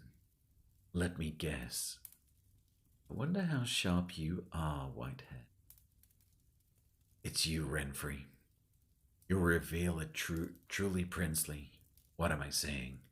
Royal magnanimity and renounce your revenge. Have I guessed? Renfrey threw back her head and laughed, covering her mouth with her hand. Then she grew silent and fixed her shining eyes on the Witcher. Geralt, he said, I used to be a princess. I had everything I could dream of. Servants at my beck and call, dresses, shoes, cambric knickers, jewels and trinkets, ponies, goldfish in a pond, dolls, and a doll's house bigger than this room. That was my life until Stregobor and that whore Aridare ordered a huntsman to butcher me in the forest and bring back my heart and liver. Lovely, don't you think? No. I'm pleased you evaded the huntsman, Renfrey. Like shit I did. He took pity on me and let me go, after the son of a bitch raped me and robbed me. Geralt, fiddling with his medallion, looked her straight in the eyes. She didn't lower hers. That was the end of the princess, she continued. The dress grew torn. The cambric grew grubby. And then there was dirt, hunger, stench, stink and abuse. Selling myself to any old bum for a bowl of soup or a roof over my head. Do you know what my hair was like? Silk. And it reached a good foot below my hips.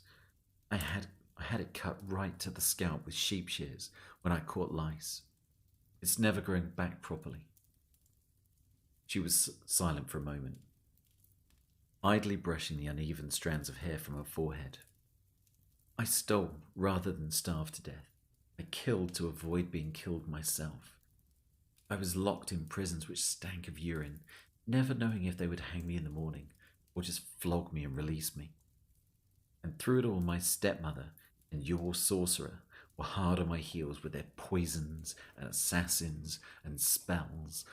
And you want me to reveal my magnanimity, to forgive him royally. I'll tear his head off royally first. Aridare and Stregobor tried to poison you? With an apple seasoned with nightshade. I was saved by a gnome and an emetic I thought would turn my insides out. But I survived. Was that one of the 7 gnomes? Wemfrey, pouring wine, froze, holding the wineskin over the tumbler. Ah, she said, you do know a lot about me. Yes? You have something against gnomes? Humanoids? They were better to me than most people. Not that it's your business. Stregobor and Aridea hunted me like a wild animal as long as they could, until I became the hunter.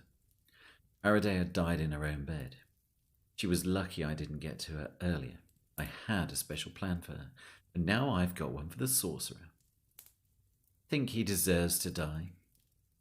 I'm no judge. I'm a witcher. You are. I said that there were 2 people who could prevent bloodshed in Blaviken. The second is you. The sorcerer will let you into the tower. You could kill him. Renfrey, said Geralt calmly, did you fall from the roof onto your head on the way to my room? Are you a witcher or aren't you, damn it? They say you killed a Kikimora and brought it here on a donkey to get a price for it. Stregobor is worse than the Kikimora. It's just a mindless beast which kills because that's how the gods made it. Stregobor is a brute, a true monster. Bring him to me on a donkey and I won't begrudge you any sum you care to mention.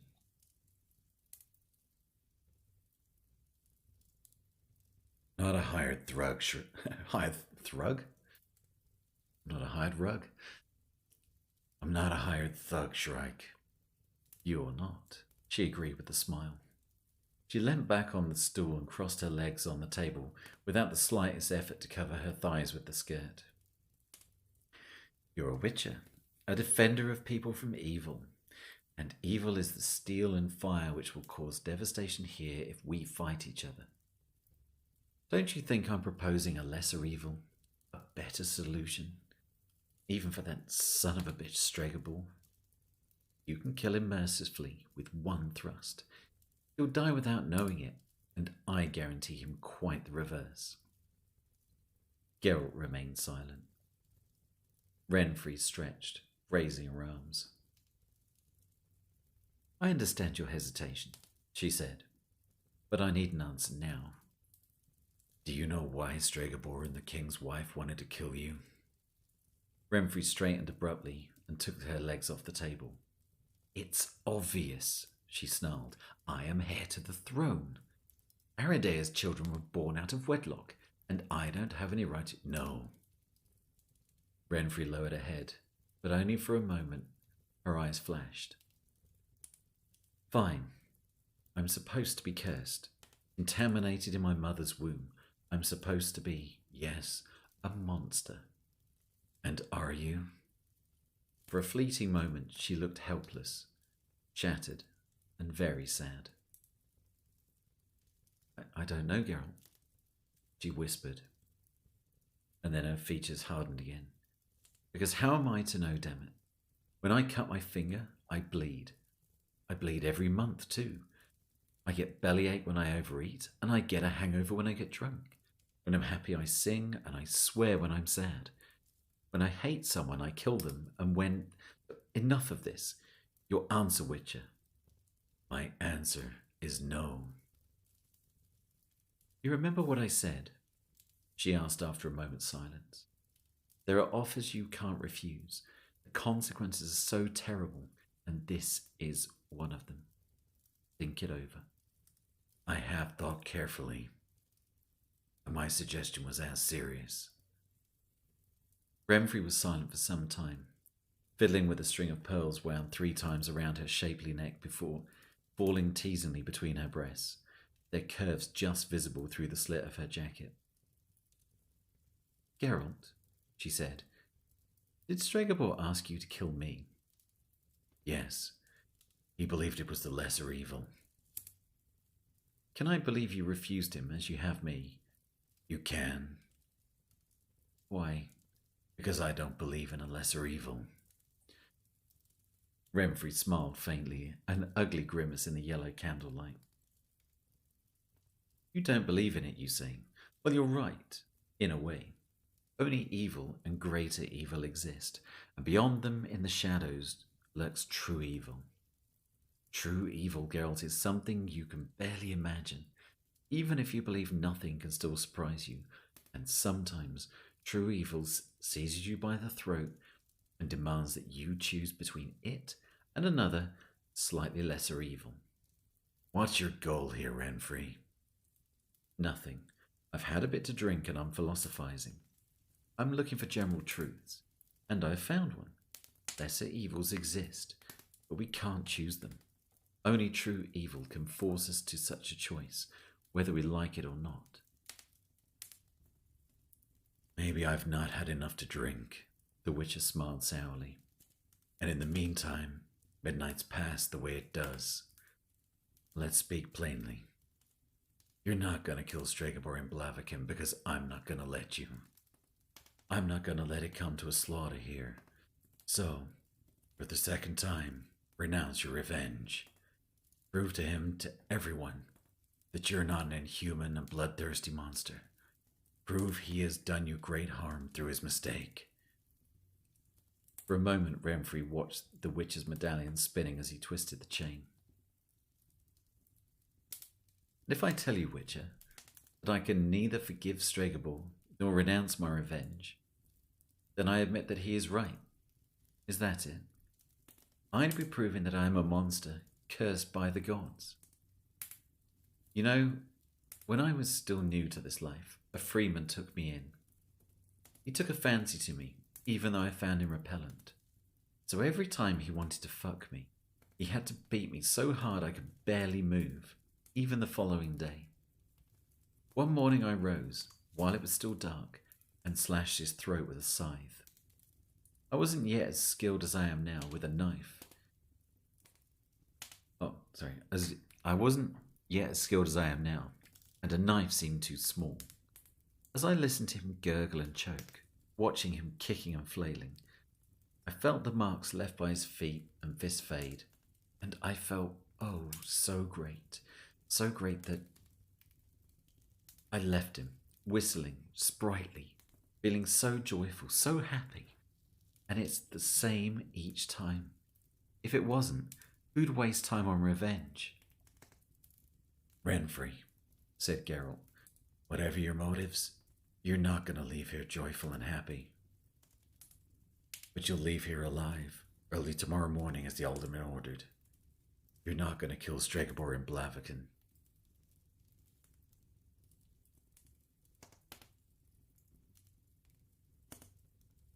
Renfrey's eyes glistened in the candlelight, reflecting the flame. Pearls glowed in the slit of her jacket. The wolf medallion spinning round on its chain sparkled. I pity you, she said slowly, gazing at the medallion. You claim a lesser evil doesn't exist. You're standing on a flagstone running with blood, alone, and so very lonely, because you can't choose, but you had to. And you'll never know. You'll never be sure if you were right. And your reward will be a stoning, and a bad word.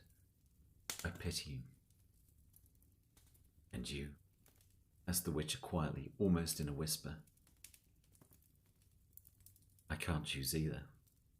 What are you? I am what I am.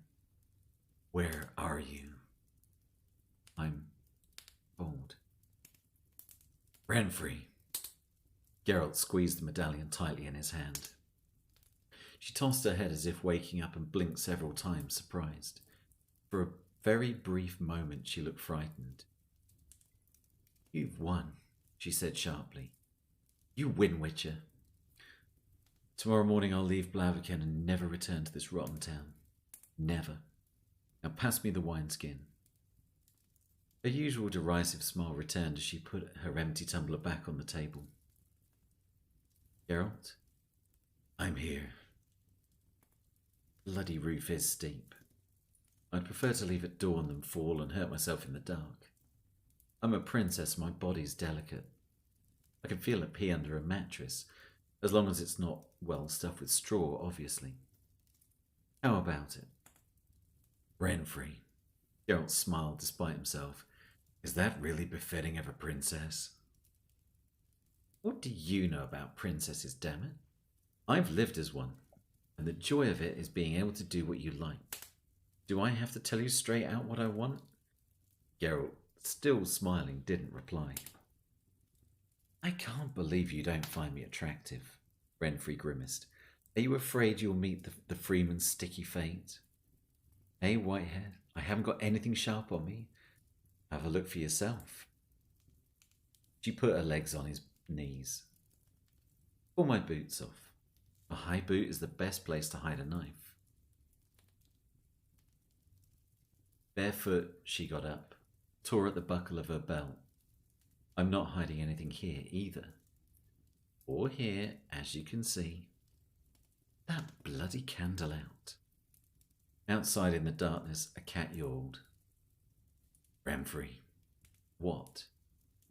This cambric? Of course it is, damn it. Am I a princess or not?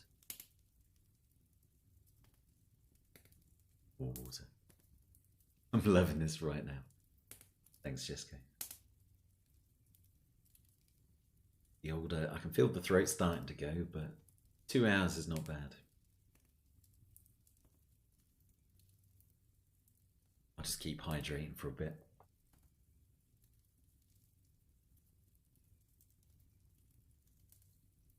Part 5. Daddy. Marilka nagged monotonously. When are we going to the market? To the market, Daddy. Quiet, Marilka. Let's see. Oh, this is Galdamine. Wasn't Galdamine, was it? Sorry, I'm just looking at the Caldamine. Oh my god.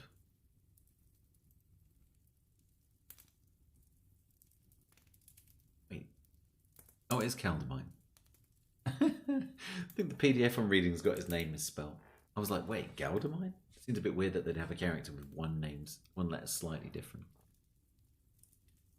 Quiet, Marilka, grunted Caldamine, wiping his plate with his bread. So what were you saying, Geralt? They're leaving? Yes. I never thought it would end so peacefully. They had me by the throat with that letter from Odeon. I put on a brave face, but to tell you the truth, I couldn't do a thing to him. Even if they openly broke the law, started a fight, even if they did. Odeon's a very touchy king. He sends people to the scaffold on a whim. I've got a wife, a daughter, and I'm happy with my office. I don't have to worry where the bacon will come from tomorrow. It's a good news that they're leaving. But how and why did it happen? Daddy, I want to go to the market. Labouche, take Marilka away. Geralt, I asked Centurion, the Golden Court's innkeeper, about the Novigradian company. They're quite a gang. Some of them were recognised. Yes. The one with the gash across his face is no horn. Abergard's old adjutant? Holy shit. Adjutant from the so-called Free Angren Company. You'll have heard of him. Excuse me. That hawk they call 15 was one of theirs too. I don't think his name comes from 15. Oh, 15 good deeds. A half-elf with several. A brigand and professional murderer. Apparently, he has something to do with the massacre at Tidron. Where? Tidron. Didn't you hear of it? Everyone was talking about it there. Yeah, 3 years ago. The Baron of Tidron was holding some brigands in the dungeons. Their comrades, one of whom was a half-blooded Cyril, seized a river ferry full of pilgrims during the Feast of Nice. They demanded the Baron set those others free. The Baron refused, so they began murdering pilgrims one after another. By the time the Baron released his prisoners, they had thrown a dozen pilgrims overboard to drift with the current, and following the deaths, the Baron was in danger of exile, or even of execution. Some blamed him for waiting so long to give in, and the others claimed he'd committed a great evil in releasing the men, in setting a president or something. The gang should have been shot from the banks, together with the hostages, or attacked on the boats. He shouldn't have given a single inch. At the tribunal, the Baron argued he had no choice. He'd chosen the lesser evil to save more than 25 people, women and children, on the ferry. The Treatum ultimatum, whispered the Witcher. Renfrey. Caldemine, the marketplace. What? She's deceived us. They're not leaving. They'll force Stregbor out of his tower as they forced the Baron out of Treatum's hand. Or they'll force me to. They're going to start murdering people at the market. It's a real trap. By all the gods! Where are you going? Sit down! Marilka, terrified by the shouting, huddled, keening in the corner of the kitchen. I told you, Lebu shouted, pointing to the Witcher. I said he only brings trouble. Silence, woman. Geralt, sit down. We have to stop them right now before people go to the market. And call the guards. As the gang leaves the inn, seize them and hold them. You're reasonable. We can't. We can't touch a hair of their heads if they've done nothing wrong. They'll defend themselves and there'll be bloodshed. They're professionals. They'll slaughter my people and it'll be my head for it if word gets to Aldean. I'll gather their guards, go to the market and keep an eye on them there. That won't achieve anything, Caldemine. If the crowd's already in the square, you can't prevent panic and slaughter. Renfrey has to be stopped right now, while the marketplace is empty. It's illegal. I can't permit it. It's only a rumour the half-elf was at Treatum. You could be wrong and Aldean would flay me alive. We have to take the lesser evil. Geralt, I forbid it. As alderman, I forbid it. Leave your sword. Stop! Marilka was screaming, her hands pressed over her mouth.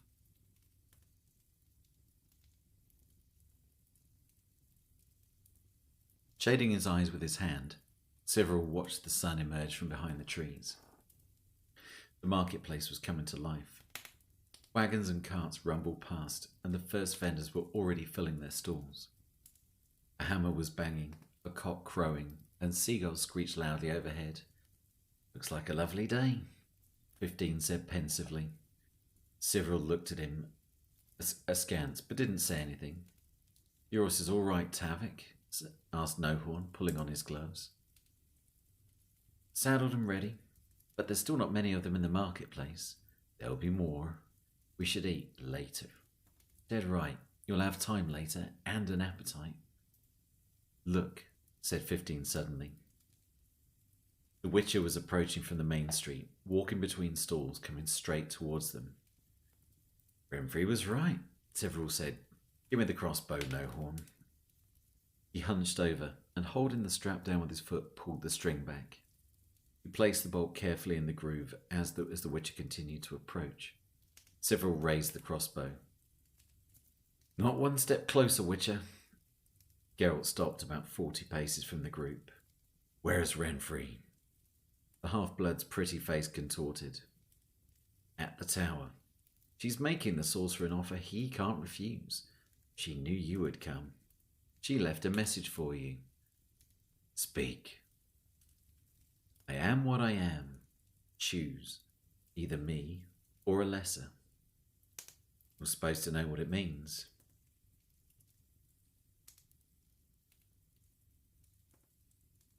The Witcher nodded, raised his hand above his right shoulder and drew his sword. The blade traced a glistening arc above his head. Walking slowly, he made his way towards the group. Several laughed nastily, ominously. Renfrey said this would happen, Witcher, and left us something special to give you, right between the eyes. The Witcher kept walking, and the half-elf raised the crossbow to his cheek. It grew very quiet. The bowstring hummed. The Witcher's sword flashed and the bolt flew upwards with a metallic whine, spinning in the air until it clattered against the roof and rumbled into the gutter. Deflected it, groaned 15. Deflected it in flight. As one, ordered several. Blades hissed as they were drawn from sheaths. The group pressed shoulder to shoulder, bristling with blades. The Witcher came on faster. His fluid walk became a run, not straight at the group quivering with swords, but circling it in a tightening spiral.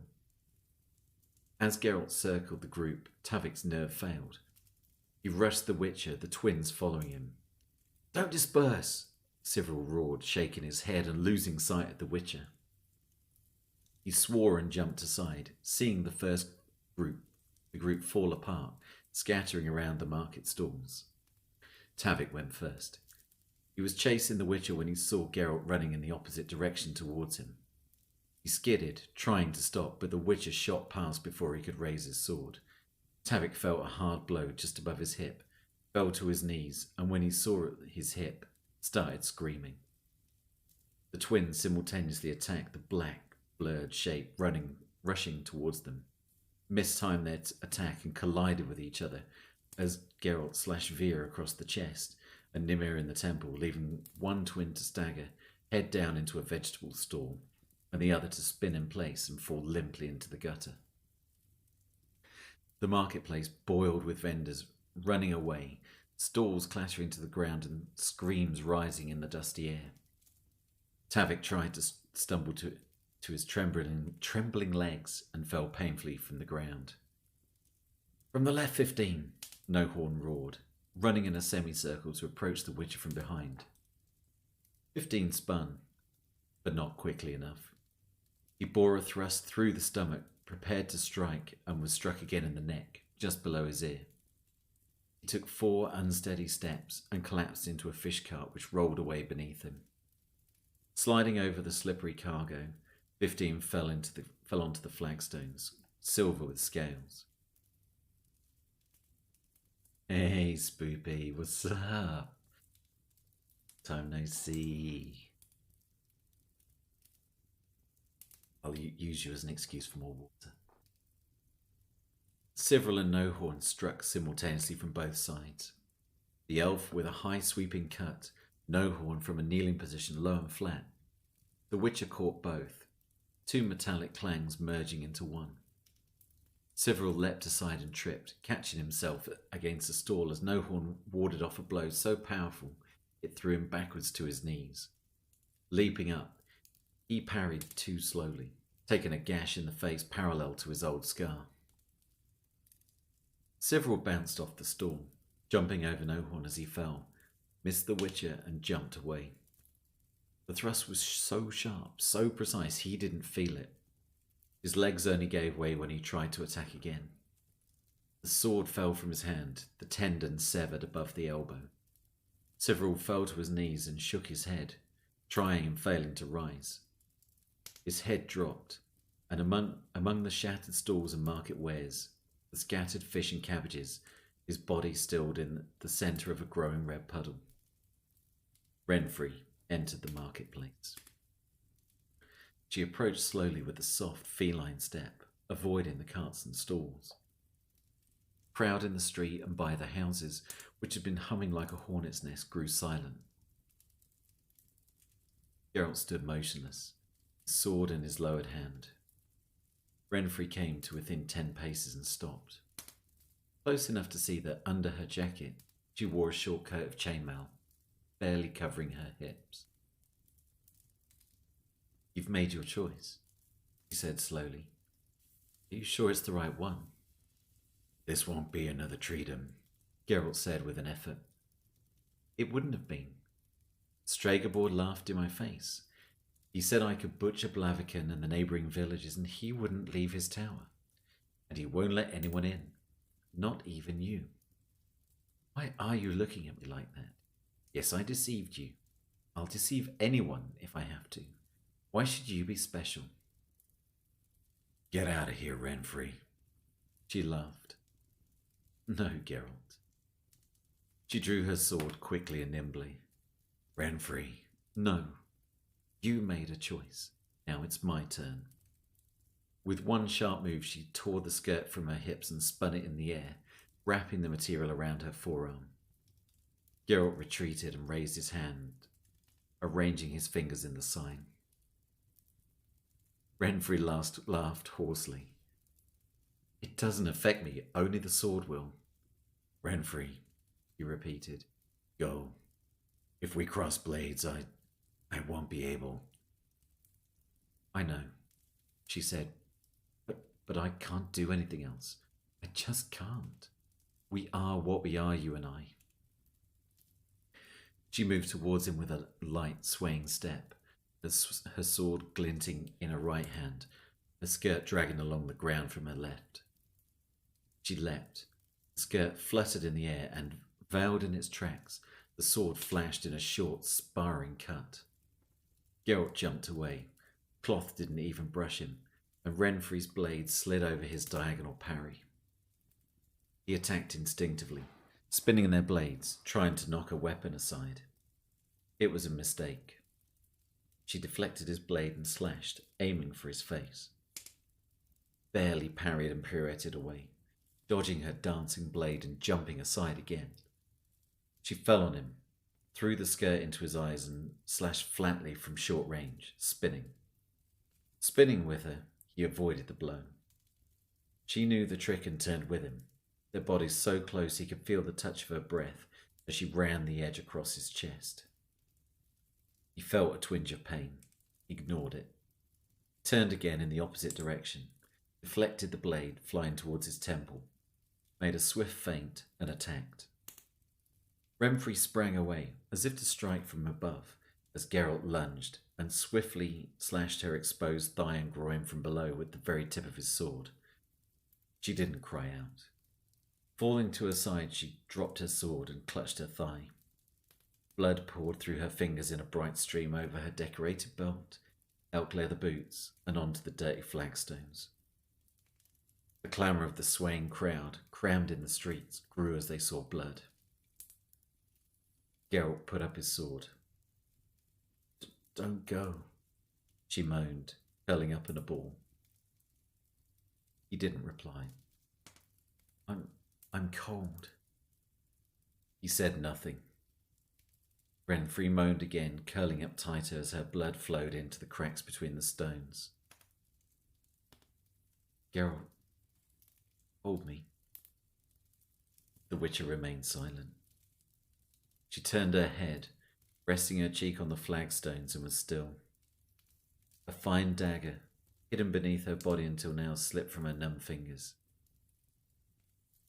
After a long moment, the Witcher raised his head, hearing Stregobor's staff tapping against the flagstones. The wizard was approaching quickly, avoiding the corpses. What slaughter, he panted. I saw it, Geralt. I saw it all in my crystal ball. He came closer, bent over. In his trailing black robe, supported by his staff, he looked old. It's incredible. He shook his head. Shrike's dead. Geralt didn't reply. Well, Geralt, the wizard straightened himself. Fetch a cart and we'll take her to the tower for an autopsy. He looked at the Witcher, and not getting any answer, leant over the body. Someone the Witcher didn't know found the hilt of his sword and drew it. Touch a single hair of her head, said the person the Witcher didn't know. Touch her head and yours will go flying on the flagstone. Have you gone mad? You're wounded, in shock. An autopsy's the only way we can confirm. Don't touch her. Stregobor, seeing the raised blade, jumped aside and waved his staff. All right, he shouted. As you wish. But you'll never know. You'll never be sure. Never. Do you hear, Witcher? Be gone. As you wish. The wizard turned away, his staff hitting the flagstones. I'm returning to Kovir. I'm not staying in this hole another day. Come with me rather than rot here. These people don't know anything. They've only seen you killing. You kill nastily, Geralt. Well, are you coming? Geralt didn't reply. He wasn't looking at him. Put his sword away. Stregobor shrugged and walked away, his staff tapping rhythmically against the ground. A stone came flying from the crowd and clattered against the flagstones. A second followed, whizzing past just above Geralt's shoulder. The Witcher, holding himself straight, raised both hands and made a swift gesture with them. The crowd heaved. The stones came flying more thickly, but the sign protecting him behind an invisible oval shield pushed them aside. Enough, yelled Caldemine. Bloody hell, enough of that. The crowd roared like a surge of breakers, but the stones stopped flying. The Witcher stood motionless. The alderman approached him. Is this, he said with a broad gesture indicating the motionless bodies strewn across the square, how your lesser evil looks? Is this what you believe necessary? Yes, replied Geralt slowly, with an effort. Is your wound serious? No. In that case, get out of here. Yes, said the Witcher. He stood a moment longer, avoiding the alderman's eyes. Then he turned away slowly. Very slowly. Geralt. The Witcher looked around. Don't come back, said Caldemine. Never come back.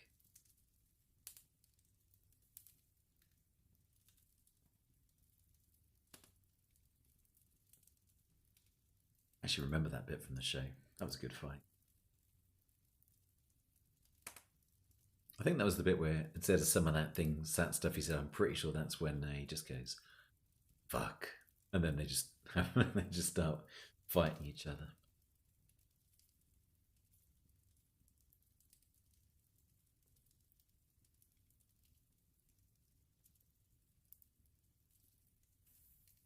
Seeing how much of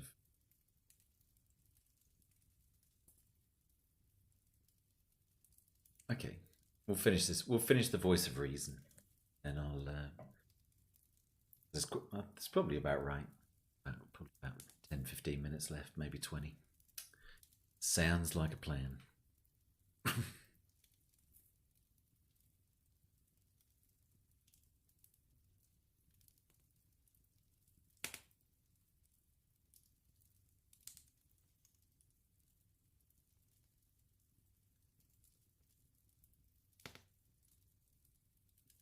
It does sound like a plan. It actually, this chapter's actually quite tricky. The reason I'm reading ahead is because it's kind of, for at least the first page, it's two different people talking to each other. Yeah, no worries, Rob. How you doing? Like, this whole chapter's a bit weird because it starts with two people having a conversation, and I'm like, they're trying to work out who they are.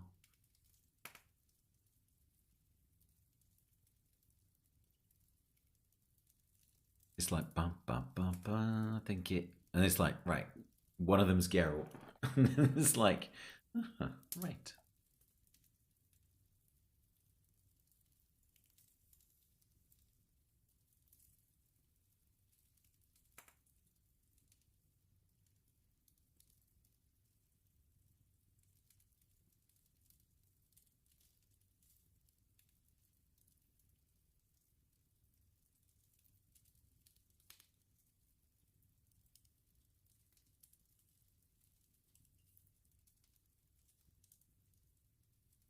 Oh, okay. It's just him talking to one person, apparently. The Voice of Reason, Part 4. Holy crap, this is going to take me out another 15 minutes of Geralt. Crikey. Let's talk, Iola. I need this conversation. They say silence is golden. Maybe it is, although I'm not sure it's worth that much. It has its price, certainly. You have to pay for it. It's easier for you. Yes, it is. Don't deny it. You're silent through choice. You've made it a sacrifice to your goddess. I don't believe in Malagli. Don't believe in the existence of other gods either. But I respect your choice, your sacrifice, your belief. Because your faith and sacrifice, the price you're paying for your silence, will make you a better, greater being. Or at least it could. But my faithlessness can do nothing. It's powerless. You ask what I believe in. In that case, I believe in the sword. As you can see, I carry two. Every witcher does. It's said, spitefully, the silver one is for monsters and the iron for humans. But that's wrong. There are monsters which can be struck down only with a silver blade, so there are those for whom iron is lethal. And Iola, not just any iron. It must come from a meteorite. What is a meteorite, you ask? It's a falling star. You must have seen them. Short, luminous streaks in the night. You've probably made a wish on one. Perhaps it was one more reason for you to believe in the gods. For me, a meteorite is nothing more than a bit of metal, primed by the sun on its fall. Metal to make swords. Yes, of course you can take my sword. Feel how light it. No, don't touch the edge. You'll cut yourself. It's sharper than a razor. It has to be. I train in every spare moment. I don't dare lose my skill. I've come here, this furthest corner of the temple garden, to limber up, to rid my muscles of that hideous, loathsome numbness which has overcome me, this coldness flowing through me. You found me here. Funny, for a few days I was trying to find you. I need to talk, Iola. Let's sit down for a moment. You don't know me at all, do you? I'm called Geralt. Geralt of... No, only Geralt. Geralt of Nowhere. I'm a witcher. My home is Kaer Morhen, Witcher settlement. It was a fortress. Not much remains of it. Kaer Morhen. That's where the like of me were produced. It's not done anymore. No one lives in Kaer Morhen now. No one but Vesemir. Who's Vesemir? My father. Why are you so surprised? What's so strange about it? Everyone's got a father, and mine is Vesemir. So what if he's not my real father? I didn't know him or my mother. I don't even know if they're still alive, and I don't much care. Yes, Kaer Morhen. I underwent the usual mutation there. Through the trial of grasses, then the hormones, herbs, viral infections, and then through them all again. And again, the bitter end. Apparently I took the changes unusually well. I was only ill briefly. I was considered to be an exceptionally resilient brat. I was chosen for more complicated experiments as a result. They were worse, much worse, but as you see, I survived. The only one to live out of all of those chosen for further trials. My hair's been white ever since. Total loss of pigmentation. A side effect, as they say. A trifle. Then they taught me various things until the day when I left Kaer Morhen, took to the road. I'd earned my medallion, the sign of the Wolf School. I had 2 swords, silver and iron, and my conviction, enthusiasm, incentive, and faith. Faith that I was needed in a world full of monsters and beasts to protect the innocent. As I left Kaer Morhen, I dreamed of meeting my first monster. I couldn't wait to stand eye to eye with him, and the moment arrived. My first monster, Iola, was bald and had exceptionally rotten teeth. I came across him on the highway where, with some fellow monsters, deserters, he'd stopped a peasant's cart and pulled out a little girl, maybe 13 years old. His companions held her father while the bald man tore off her dress, yelling it was time for her to meet a real man. I rode up and said the time had come for him too. I thought I was very witty. The bald man released the girl and threw himself at me with an axe. He was slow but tough. I hit him twice, not clean cuts but spectacular. Only then did he fall. His gang ran away when they saw what a witch's sword could do to a man. Am I boring you, Iola? I need this. I really do need it. Where was I? My first noble deed, you see. They told me again and again in Carmoran not to get involved in such incidents. Not to play at being knight errant or uphold the law. Not to show off, but to work for money. And I joined this fight like an idiot, about 50 miles from the mountains. Do you know why? I wanted the girl, sobbing with gratitude, to kiss her savior on the hands, and her father to thank me on his knees. In reality, her father fled with his attackers. The girl, drenched in the bald man's blood, threw up, became hysterical, and fainted in fear when I approached her. Since then, I've only very rarely interfered in such matters. I did my job. I quickly learned how. I'd ride up to village enclosures or town pickets and wait. They spat, cursed, and threw stones. I rode away. If someone came out to give me a commission, I'd carry it out. I visited towns and fortresses. I looked for proclamations nailed to posts at the crossroads. I looked for the words Witcher urgently needed, and then there'd be a sacred site, a dungeon, necropolis of ruins, forest ravine or grotto hidden in the mountains, full of bones and stinking carcasses. Some creature which lived to kill, out of hunger, for pleasure, or invoked by some sick will.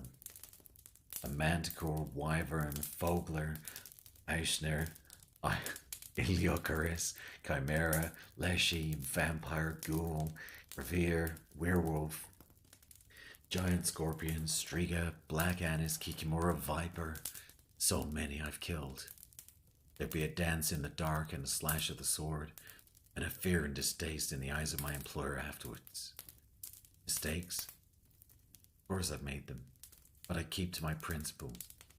No, not the code, although I have at times hidden behind a code. People like that. Those who follow a code are often respected and held in high esteem, but no one's ever compiled a Witcher's code. I invented mine, just like that, and to keep it, always. Not always. There have been situations when it seemed there wasn't any room for doubt, when I should say to myself, what do I care? It's nothing to do with me. I'm a Witcher. When I should listen to the voice of reason, to listen to my instinct, even if it's fear, if not to what my experience dictates. I should have listened to the voice of reason that time. I didn't. I thought I was choosing the lesser evil. I chose the lesser evil. Lesser evil. I'm Geralt, Witcher. I'm the Butcher of Blaviken. Don't touch me. It might see, and I don't want to. Don't want you to. I don't want to know. I know my fate whirls about me like water in a weir. It's hard on my heels, following my tracks, but I never look back. A loop? Yes, that's what Neneka sensed. What tempted me, I wonder, in Sintra. How could I have taken such a risk so foolishly? No. I'll never look back. I'll never return to Sintra. I'll avoid it like the plague. I'll never go back there. If my calculations are correct, that child would have been born in May, sometime around the Feast of Bellatine. If that's true, it's an interesting coincidence, because Yennefer was also born on Bellatines. Enough of this. We should go. It's already dusk. Thank you for talking to me. Thank you, Iola. No, nothing's wrong. I'm fine. Quite fine. Okay.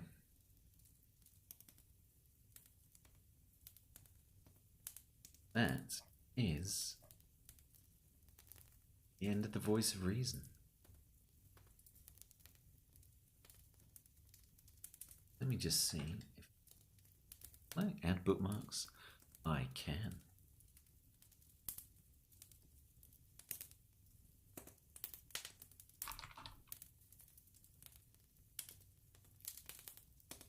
Cool.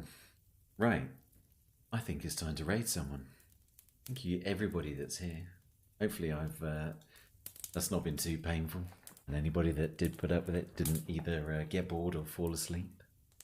Wait, no, the sleeping was a thing that was supposed to happen. But yeah, I do enjoy these streams. I also appreciate the fact that Leto single-handedly seems to fund them. Well, Leto and his alts and Nick seem to single-handedly fund them out of their channel points. But yeah, I don't think my voice would last for the usual 4 hours. So I will see who is on. Oh, there's an easy option right there.